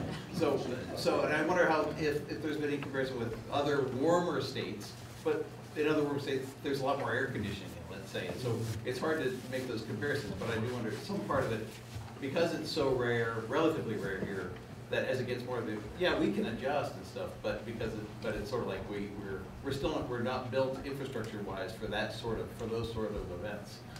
So I wonder if there's been anyone has sort of looked across different regions to see how extreme heat events might compare in different areas.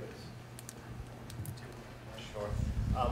We've been talking with the National Weather Service, and it's challenging because every region has very different weathers, and they have a different adapted population who've been there for years or decades, so it's hard to make those comparisons across. I know there have been some studies that have come out recently looking at changes one day to the next, and they're showing significant impacts from that. So in New England, and we're not very adapted, and if it is much hotter one day than the other, that might be more important than the actual extreme of the heat, but I haven't dug into it. There might be someone else here who wants to talk to that issue. And I'll just add from the Vermont perspective, one of the really interesting things when we developed our heat vulnerability index and we tried to validate it with our actual reported emergency department visits for heat complaints, is that we found a negative relationship between county level days 87 or above and the frequency of emergency department visits. And so I mean, I think your point is right on, and we don't have the data to completely explore that and identify why, but we speculate that the less frequently it occurs, the less likely you are to have air conditioning, the less likely you are to have even cross your mind that you need to change your behavior, drink more, stay in the shade. So it seems likely from our data that the people that experience it the least are the most at risk. I have a little bit of a different question. With the first presentation, you said that there is now no doubt, based on the evidence, that climate change is affected by human activity. And we see a chart with Democrats, Independents, and Republicans, and the climate deniers appear to be Republicans. And the fact is that climate deniers in the various legislations in our country have a pretty strong impact on legislation. Can you convince these people that it's happening? If you've got evidence that says there's no doubt. I don't think you do. I don't think you do. There's a lot of research. There's a couple of people at Dartmouth actually, and I just know about them because I'm at Dartmouth too, who study these. What does it take to convince people of something that they don't already believe in? And a lot of the research unfortunately shows that the harder you hit them with facts that are irrefutable, the more entrenched they stay in their opinion. But I'll tell you what makes me really personally optimistic is that when I teach my students, they've been hearing about this their whole life. This is, they get it. And it's not just the kids who want to come work in my lab and go to Greenland and stuff, it's the kids who are econ majors, are art majors, are going to go open a business, are going to go work in DC, are going to be the next leaders of our communities, decades down the road. So that's what gives me hope, is that I don't think we can convince the people who are already entrenched, but I don't think we have to convince the next generation as much, because they seem to get it. We have time for one more question right now. I heard you talk about the effect of temperature. It doesn't have to be over 90 degrees. Lower temperatures can have an effect. It's not heat, it's also humidity. And then the intriguing graph that it's people between 15 and 34 who are outside who are also at risk. And I wonder if you could just give a few examples besides the ones I can think of, which are construction, road paving, farming, kids playing sports, painting your house. Are there other things? Because I just think that's a set of people who we might not be thinking of, and maybe there's more examples that we could just keep in mind. Yeah, that's a pretty good list of the people who are out there. Maybe some others. I mean, it's funny, I did an intervention in my lunchtime running group, and we go out in any conditions, and I put a little thing on the wall that says if you lose more than 2% of your body weight while you're out on your run, you're heading towards dehydration and heat stress.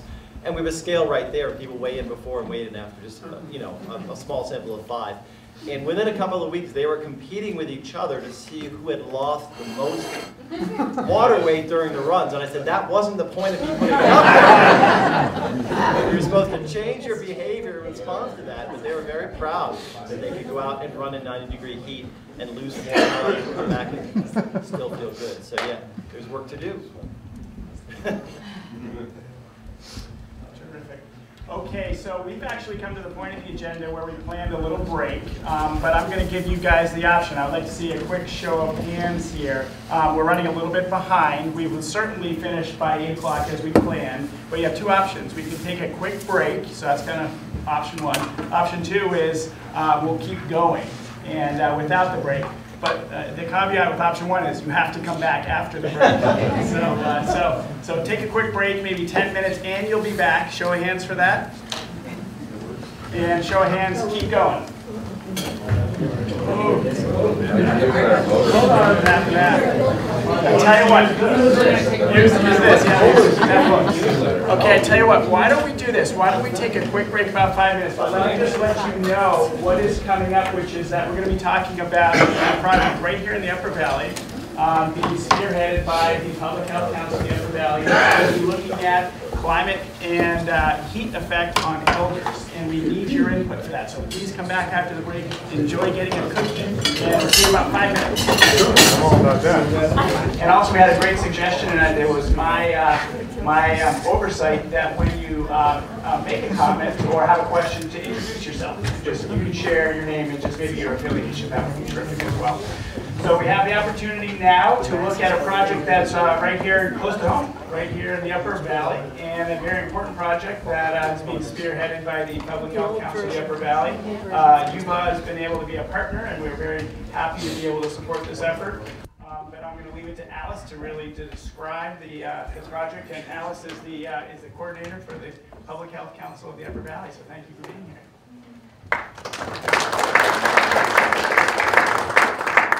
Thank you all very much. Am I talking too loud? No. Okay, good. So I feel like I'm standing on the shoulder of giants tonight because we've had such great data and an overview of the issues around climate and health, and so I don't have to cover all of that territory. I can just dive in pretty quickly into what we have been doing here in the Upper Valley. I'm going to try to go quickly, but if I'm going too fast, go ahead and sort of give me a thumbs down and I'll slow it down a little bit.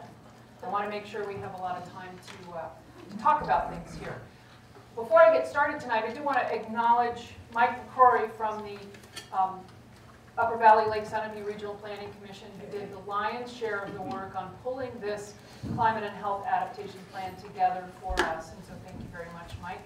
He will be available to help me answer the tough questions this evening. There we go. So the history of this project, very briefly, because Matt has already talked about it a fair amount. Back in the early part of 2015, the Division of Public Health Services in New Hampshire offered some funding to public health networks, I will talk about those in a moment, to create adaptation plans to address the health effects of climate change.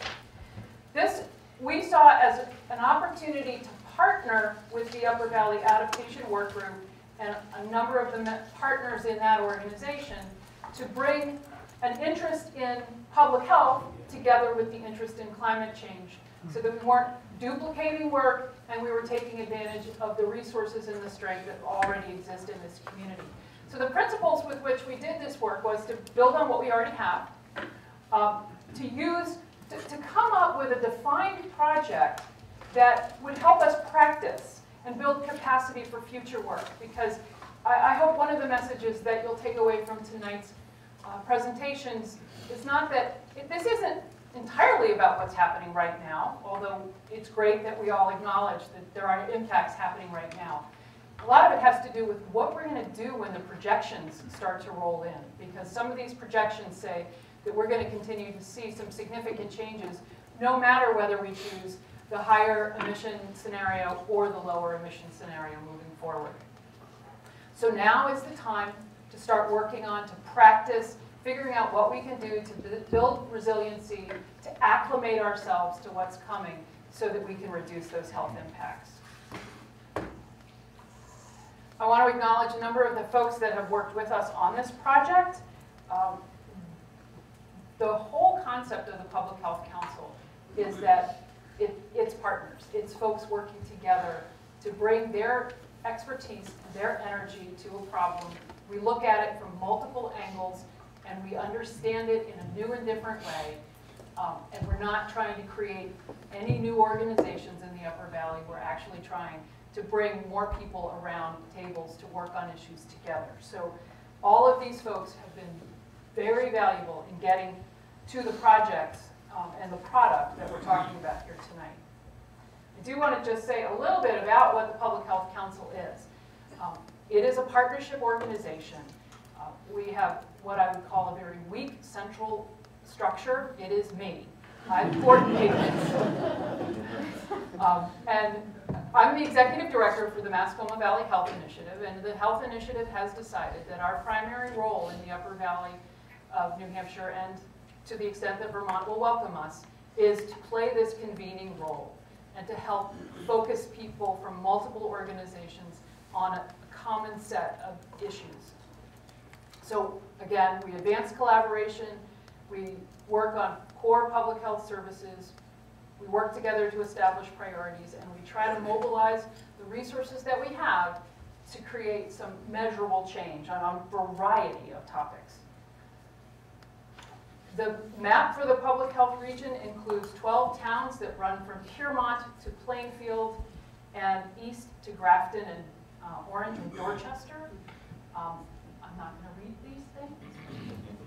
I know, it's the same words I've been using so far, I hope. So, what are we doing? What have we done?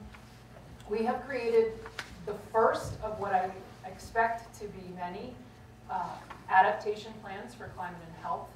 I say the first of many because this is an iterative process. We learn as we go. So we don't have it all figured out right now, but we've taken a first stab at figuring this out, and then we're going to learn and come back and do it again. So we did use this BRACE framework that Matt talked about earlier to understand and to describe our region. Our task was to go through these steps and develop a plan. We looked at our geography, our demographics, and existing information about emergency response in our communities. One important aspect about deciding where to focus our efforts going forward was in understanding what our emergency preparedness partners were already prepared to take on, what vulnerabilities people were most concerned about, and where there was energy to start working. So this plan was specifically, for anybody who's from Vermont, this plan was specifically developed for the New Hampshire towns in our region because that's what our funder expected us to do. But we do carry into our work a commitment that the lessons we learn and the actions that we take will benefit our Vermont partners as well.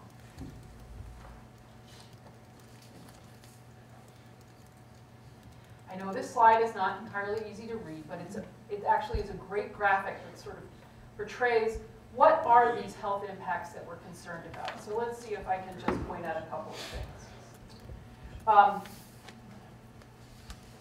So we talked about the direct effects. What are the things that climate change creates? So examples, storms, droughts, floods, hurricanes. We talked about the data around those things. So the next level is what are the indirect effects? So it's also, we've seen data on air quality, air pollution, water quality, air pollution, flooding, land use changes, what happens with growing seasons, et cetera, and changes for people in terms of their built environment, their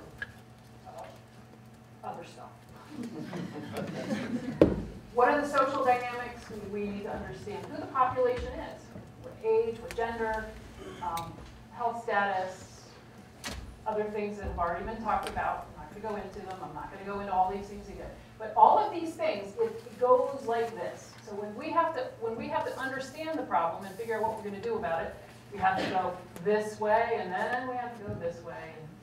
And that's the way planning works in this world.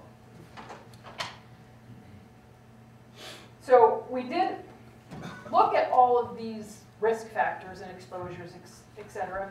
We talked with members of the Public Health Council, which is, again, there's a lot of folks involved. We have meetings every couple of months, and we get 40 people in the room on a regular basis who come from a lot of different areas of expertise. I see many of you here in the room tonight, so thank you for coming.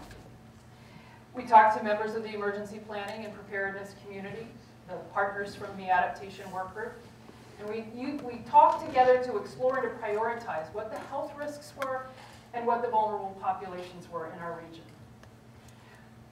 In the end, we felt that we already had a pretty robust system for responding to the storms and the floods that people are very concerned about. Drought is not really a high probability risk at this point in time, but heat waves were of increasing probability and something that we haven't paid much attention to. So that's the reason why we're going to talk about heat. But before we do that, I want to go through a couple of other steps in our process. We did have to prioritize all the things that we were looking at. And so as part of developing that plan, we looked at all of the things, the health risks and exposures, and this is the list of what we came up with in terms of our high priority exposures. The heat was one, but also the precipitation, flooding kinds of events, mental health issues, which many folks talk about, the recovery from Hurricane Irene. Nobody really understood how much the mental health impacts were going to linger. And many people were just not prepared for that. So it's one of the things we have to make sure as we move forward that we're thinking more about how to integrate that response into our planning. We did have some medium priority exposures, like the growing season questions and water and food security. These are all things that we are likely to look at the next time that we are figuring out what to do.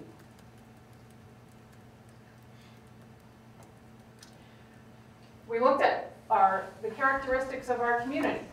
So if we wanted to focus on a particular impact of heat waves, the next question was who among us is most at risk in the event of a heat wave? We looked at the data describing our residents, including population density, age distribution, and income levels.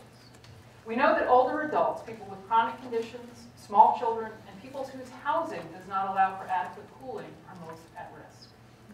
Due to projections showing that the number of older adults among us, including myself, we can talk now about, some of us, we talk now about our parents. But by the time a lot of these projections start to come into play, when we say by 2030, by 2040, I'm going to be part of that population at that point. So we're building the future for ourselves, for many of us. So this age group is set to grow very significantly, and there's already a great deal of effort being put into understanding the needs of older adults in our region and building services to support them as they or we age in our communities. So members of the Public Health Council are particularly concerned about isolated and lower income older adults. We also felt that the lessons learned in working with older adults could be transferred to other population groups and other health impacts. So to illustrate the concern, and Roberta, I'm going to use data from your survey. The Grafton County Senior Citizens Council recently found that 1 in 5 home-delivered meals clients did not see another visitor beyond the meals delivery team in a typical week. 1 in 5 person receiving Meals on Wheels did not see another person during a typical week. And 3/4 of the Meals on Wheels clients see fewer than 3 other visitors per week. So when we talk about isolated older adults, we really are talking about isolated older adults.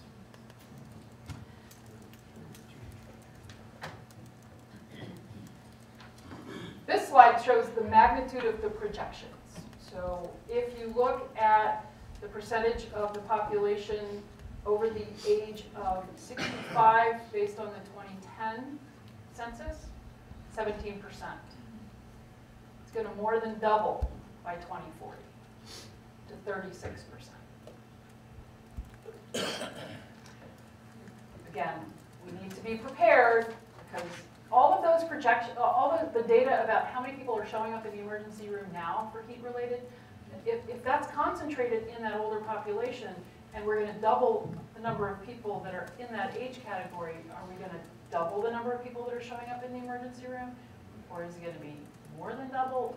We don't know at this point, but we know that this, not just on the individual, but this stuff is going to have an impact on our healthcare system.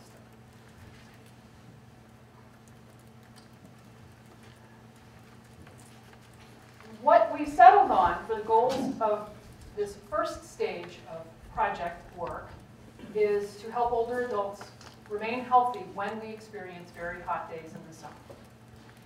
As we go about doing that work, we want to build partnerships with organizations that serve older adults so that they can help us in getting that information out and in making the resources available to folks so they know what to do when there's a hot heat wave.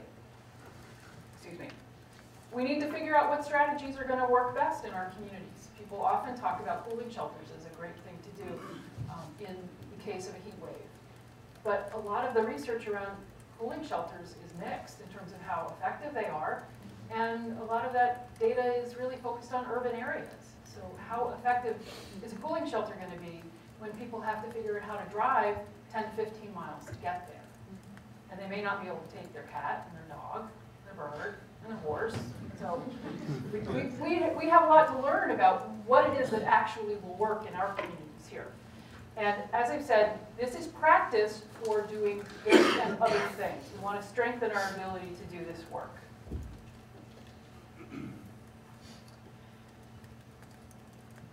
The research that is available, and it, according to Matt and Katie Bush, is relatively preliminary and exploratory, says that what is most likely to work are things like outreach and education, heat alert systems, and that goes back to what Matt talked about with the Weather Service's heat index. The red lights don't start flashing until it's like 104, which doesn't really, if people are starting to show up in the hospital for heat-related injuries at 87 degrees, why do you wait until 104?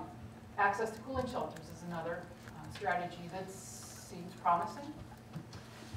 But we have to figure out what's going to work here. So we've started now with phase 1 of a project that is finding out more information, reaching out to those organizations that have direct contact with older adults, particularly who will see older adults in their own homes, so the more isolated folks.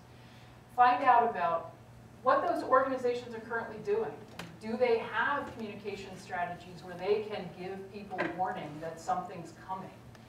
Are they willing to do that? How much bandwidth do those organizations have? How much of the vulnerable population are we going to be able to get to, whether it's, we know that the heat wave is coming in a week, or it's here, we want to check on people. These are questions that we still have to ask, and I want to say thank you to our partners at Vital Communities and to Liz Ann Payton, who are going to be part of gathering that information and reaching out to a lot of these organizations. We have folks in emergency preparedness that are working on this question of how to reach out and find vulnerable populations even on a grander scale. So going way beyond the kinds of issues that we're going to be looking at. And we're doing that work in parallel so that we're not going to be tripping over each other and we're not going to be gathering the same kind of information twice. We want to understand what the barriers are. So for example, if we do decide that cooling shelters are a great way to go, how are we going to get people to cooling shelters? Or what's the best kind of a cooling shelter? Are people going to be reluctant to leave their homes? Are they going to be happy to leave their homes, but there's only certain places they're going to go to? These are all some of the questions we have to explore. We're going to be doing this on a pretty short time schedule. We expect to have a lot of data collected by the beginning of June, and over the course of the month of June, we're going to pick a strategy and a way to do it, and then over the course of the summer, we're going to do something. Hopefully you guys can help us tonight figure out what we're going to do. But we're going to do something, and then when the fall comes and the hot weather fades away, we're going to stop and look at what we've done and what impact we've had and what lessons we've learned, and then figure out what to do after that. Some of the things that we might look at in our phase 2 have to do this question of heat alert systems. We in the Upper Valley are not going to get the National Weather Service to change their structure. I understand that some of the folks at the state level are lobbying for them to look at their structure. We will provide as much support as we can to that conversation, but we'll have to look at what we might be able to do in our regions to maybe put the word out when we know that heat impacts may be likely. We want to look at this question of cooling shelters and build off the current emergency shelter plan that emergency planning folks have and figure out whether there's stuff there that we can use, or whether we find out that people just simply aren't going to go. We've got a lot of work we still have to do, but we're doing something that we've never done before, and we're doing it with partners who are the experts on this, on various aspects of what we're doing.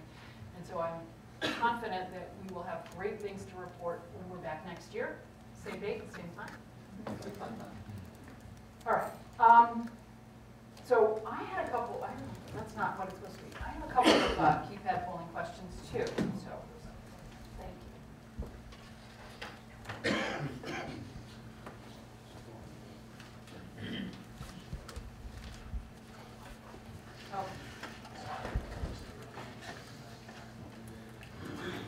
Okay, so I just tell them what it is and say go for it, and then I hit that button. Okay. Oh, you weren't supposed to hear that.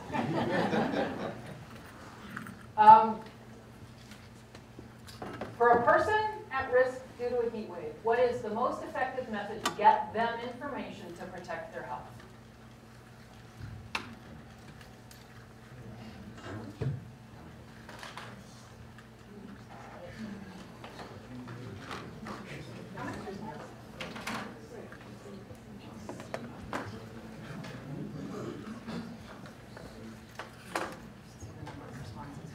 It's about 55, tell me. Okay. Did we lose somebody? I know there were 55 people responding to this stuff earlier. I know, we lost somebody. Okay, well, 49. Oh, 51, okay. Does anybody still need a moment? All right, let's see.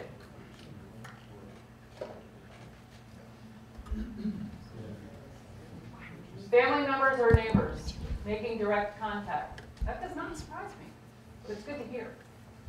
Pamphlet or brochure. Probably not the best way to go. I would have expected that too. Healthcare providers. Excellent. So it's really the direct approach you guys think is going to work best, right? You got to get right out there to where they are. Good. Yes. Can I just add a comment? Yeah, absolutely. I think what we all react to is with whom we are in personal relationship. Close personal relationships with family members and neighbors, and then those who come into our home because we choose to welcome them there. That's right. And so relationship is still the key. I agree. Okay. Question. Oh, yes, go ahead. And I would strongly urge the local listservs. Even if some older people are not on the listserv, their families are, their neighbors are, and if the call goes out to, go take care of your neighbors, your older neighbors, whatever, I think the local listservs are huge. I think that's an excellent idea. And very specifically put in the message, yes, we've got a heat wave's coming, here are the things to look for, here are the things to do, and one of the things to do is to go and walk up and down your street and make sure your neighbors are okay. Okay. So the next question is, for a person at risk due to heat wave, when is the most effective time to get them the information to protect their health? anytime around now until Memorial Day, when we're expecting it, when it's being predicted by the weather guys during the heat wave? Never. Never.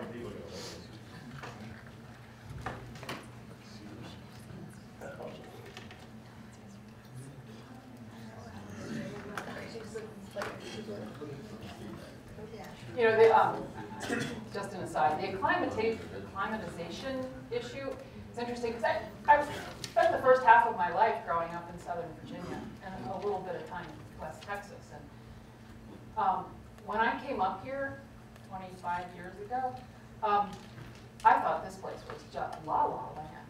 I'm like, it never gets hot. And now I don't know whether it's because it does get hot or because I've just been here so long, but it gets hot. So, if I go, even just thinking about going to visit my parents in August makes me sick to my stomach. So, not because of my parents, but okay. All right. So when it's predicted, so we got to be ready with the information. When the weather guys say it's coming, then we got to mobilize. This is excellent. We're going to take this stuff to the bank, right? Okay. What strategy might be most utilized to prevent heat illness during a heat wave? This is my last question, I think. So learning how to keep your house cool using shades, fans, moving your house down off, out of the sun, planting trees, staying hydrated, using air conditioners, going to a shopping place where there is air conditioning, or going to a pool or a lake or someplace else that has air conditioning or a cooling shelter. I want two choices. I'm just telling you. I know. Okay. Then, you know what? You can lobby your neighbor to vote for the other one.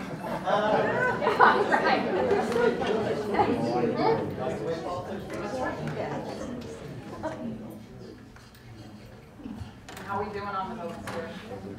Huh?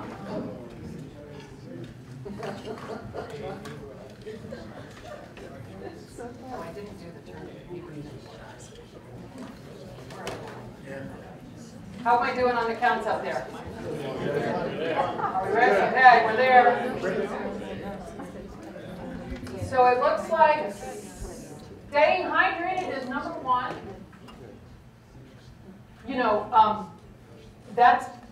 That's really good. I mean, all of these strategies are good strategies. The staying hydrated one is probably like the core. But I know of older adults who drink coffee all day long. All day long. It's the only thing they ever drink. And guess what, guys? It doesn't hydrate you. Dehydrates you. Or, the question about why the younger age group has such a problem, Lizanne, you were asking that question.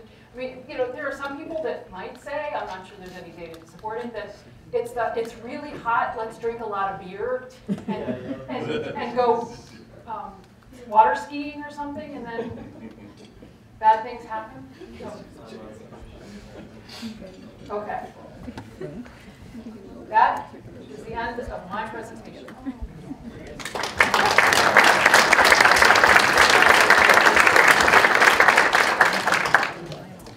Okay, so we have now some time to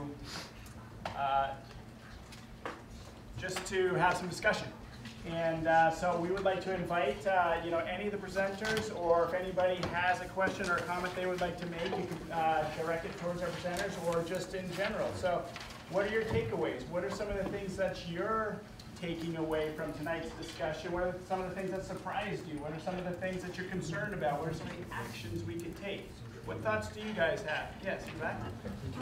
I had two things. One, the list of ideas seemed like a great idea, and then I thought, well, it seems almost like your organization would be great to take responsibility to do that it's so easy to post on a listserv.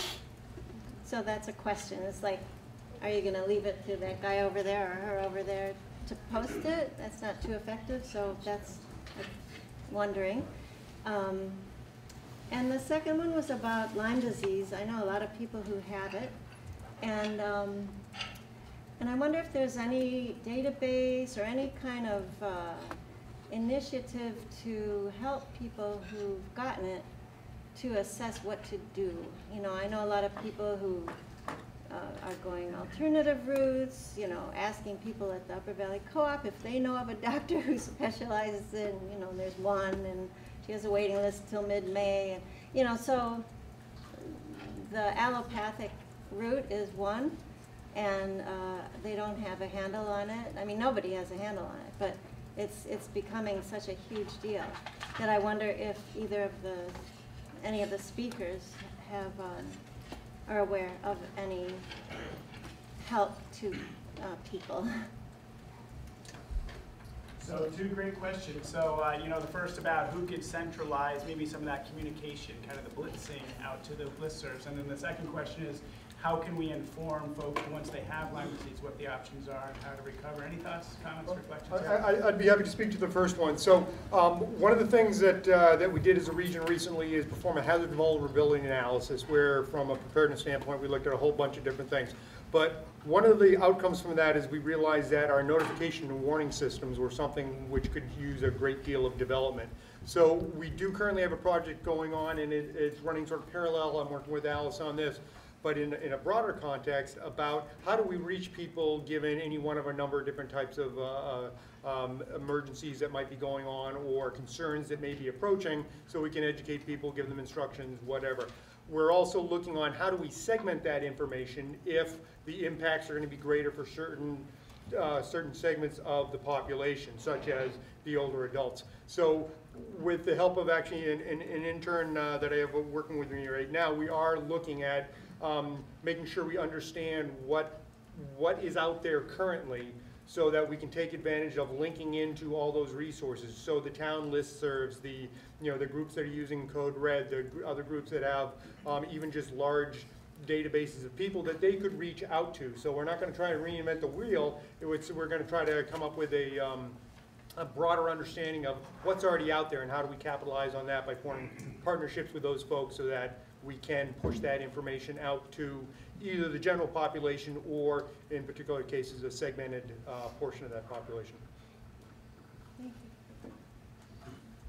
I just might make the comment about heat illness as a really poorly understood but very complicated group of health exposures and health outcomes. It can take place very quickly if you're a runner in a hot day or a course of an hour, or it can take place over 3 days if you're just sitting in a warm apartment or warm place. It can manifest as either profuse sweating or dry skin or looking flushed, or it can look like you're disoriented, maybe perhaps a little confused, and you might not look like you have heat illness. The exposures can range from high temperatures to high humidity or high ambient sunlight or low wind speed. So there's all kinds of different things going on with heat illness that are very deceptive. It's multiple exposures, multiple health outcomes, not just heat stroke. So one thing, and you guys all identified correctly that there are a number of different vulnerable populations, but they're vulnerable for different reasons, and most of those are individual. The types of medications you take, or your behaviors that you have, or your climatization, or whatnot. One of the best things that we can do is actually teach people what heat illness looks like for different people. That it might look like a disoriented older person who can't seem to find the mailbox, or it could look like a fatigued runner. And so one strategy is that been identified here is what we call the surround approach, where you actually teach people what it looks like so that when they see somebody that might be at risk, they can put two and two together and give that person help because they often can't. That might be one strategy, is to alert people to what it might look like, because many people have no clue what heat illness looks like.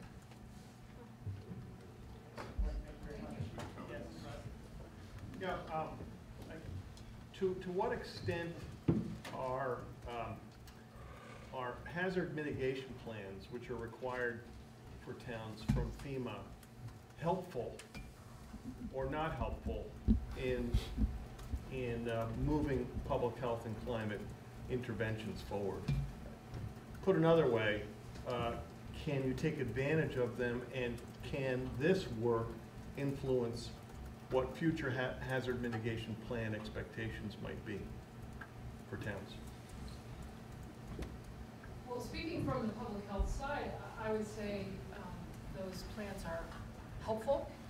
I would say that the organization that we have in the region through our regional coordinating committee for emergency preparedness means that we have ready access to the folks in communities that do the emergency planning and response work. So we have the ability to communicate back and forth and find those places of intersection relatively easily. There's been some suggestion that in a second phase of this project, we might ask our towns whether they would like to add a heat stress annex to their plans.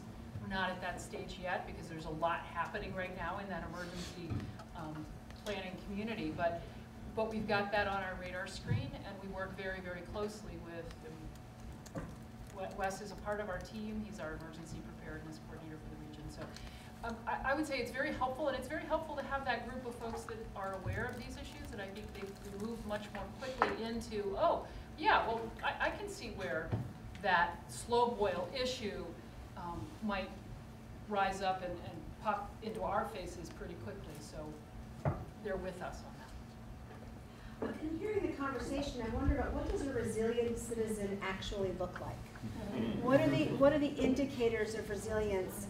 And then what are the indicators of the resilient meta-citizen, like the person who's CPR certified, or the person who is around who has a certain set of skills? And I wonder, for example, the heat illness assessment.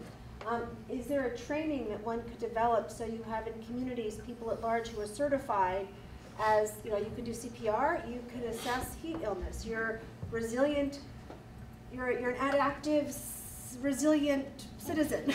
I don't know the word, but what might be the specifics so that it's not just top down, what are the institutions doing to save the population, but how can the population save itself?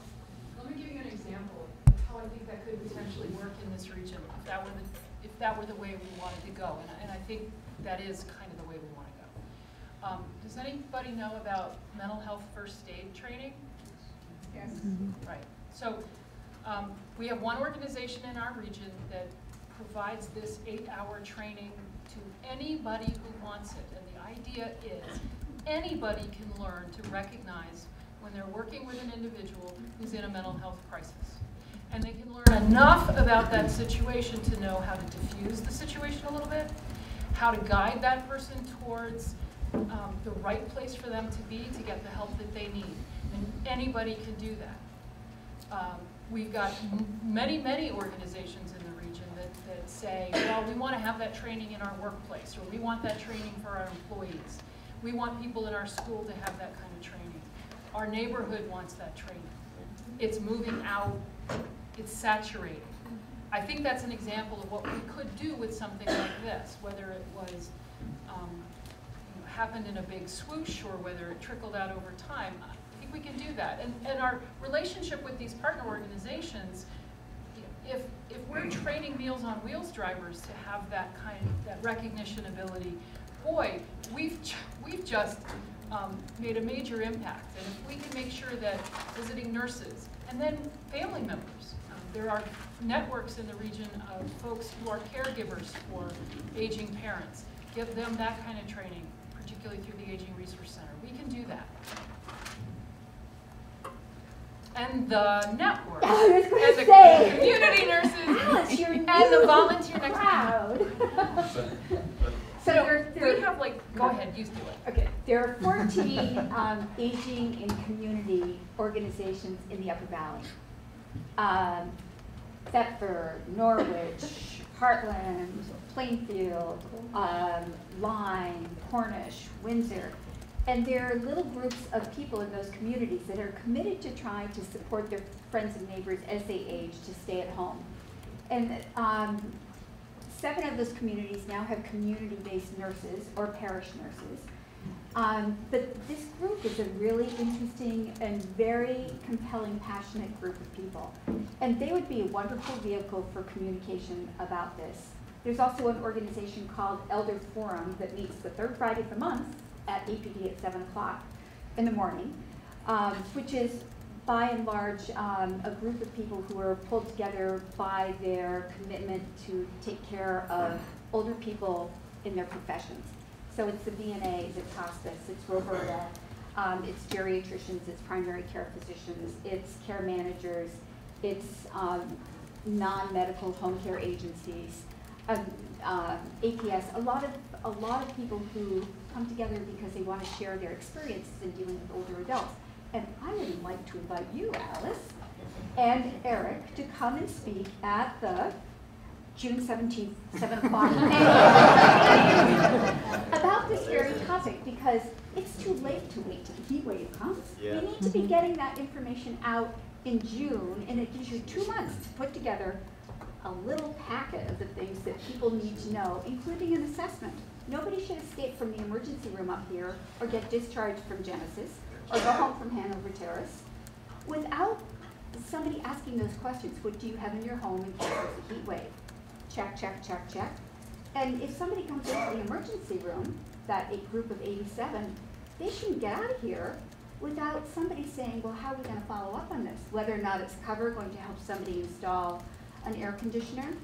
I think we've just got such an amazing bandwidth here in the Upper Valley that there's no way, if you're the conductor, Alice, that we can't follow through with getting this information out to people.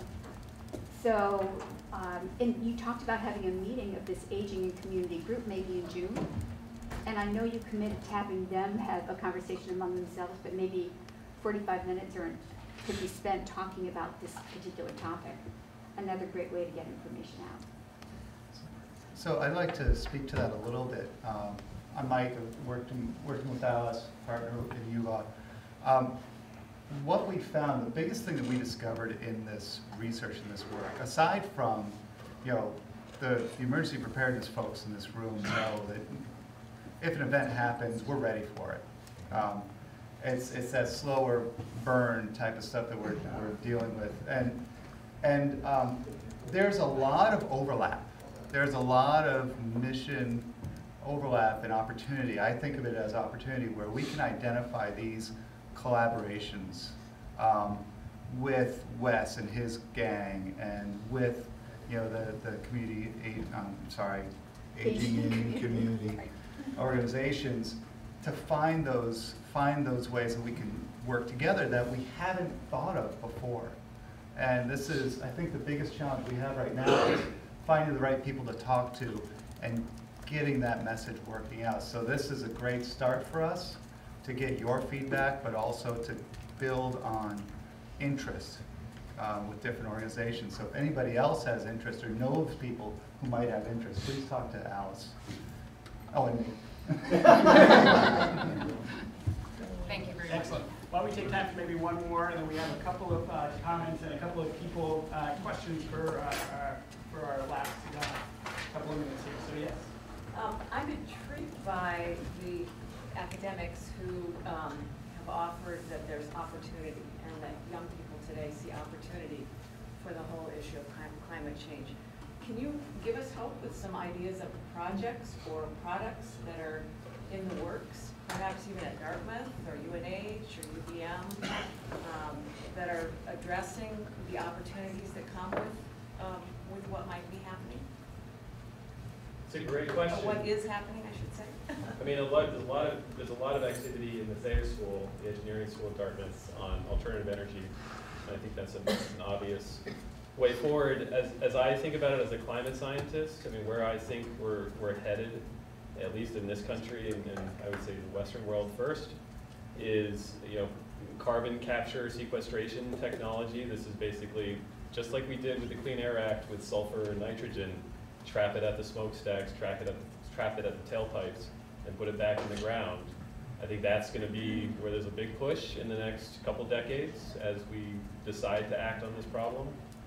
And then I do believe that eventually we're going to start developing ways to literally suck the CO2 back out of the atmosphere, because it stays there for centuries. There's no other alternative. And we have the engineering capability to do that now. It's just not cost effective. And so that's what gives me hope that, long term, it will become cost effective. And even if it doesn't, we may just decide to do it anyway because we feel like it becomes cost effective because it's preventing larger cost impacts, right?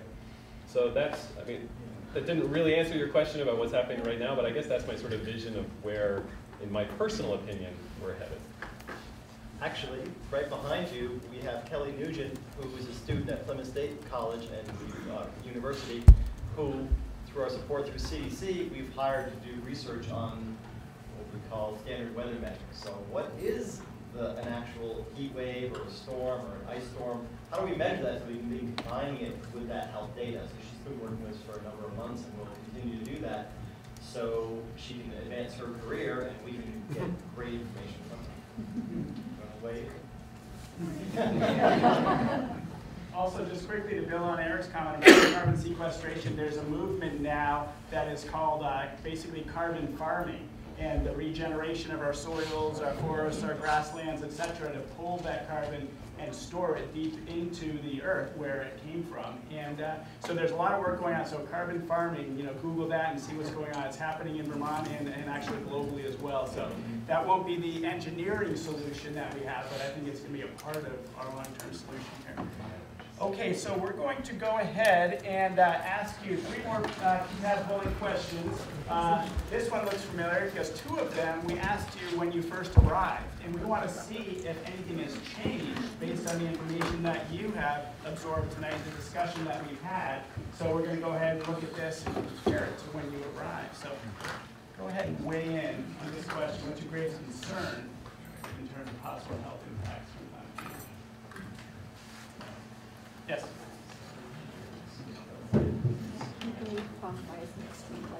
Yeah.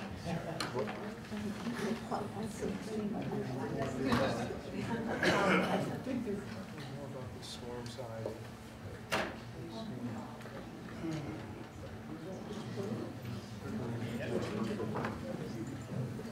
Okay, 3, 2, 1. All right, so we are. Right. So extreme weather event. Precipitation. Heat waves went up.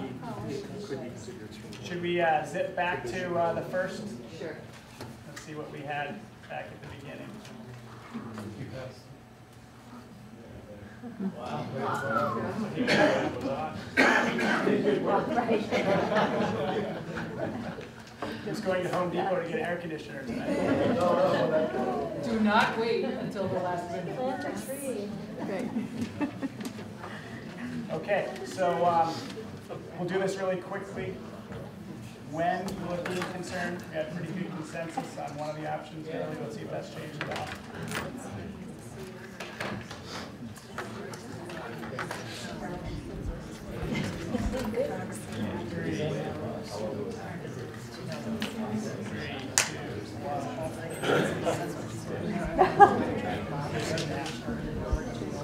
So I think we had some pretty good consensus on now, and I think we probably even shifted a little bit further in that direction. So here is our last question we want to ask. So what surprised you the most from this forum? Temperature during the ice age, how quickly the climate has changed, the population over 65 in 25 years in the Upper Valley, work's being done, health impacts will be most felt by our vulnerable community members. I wasn't surprised, rather.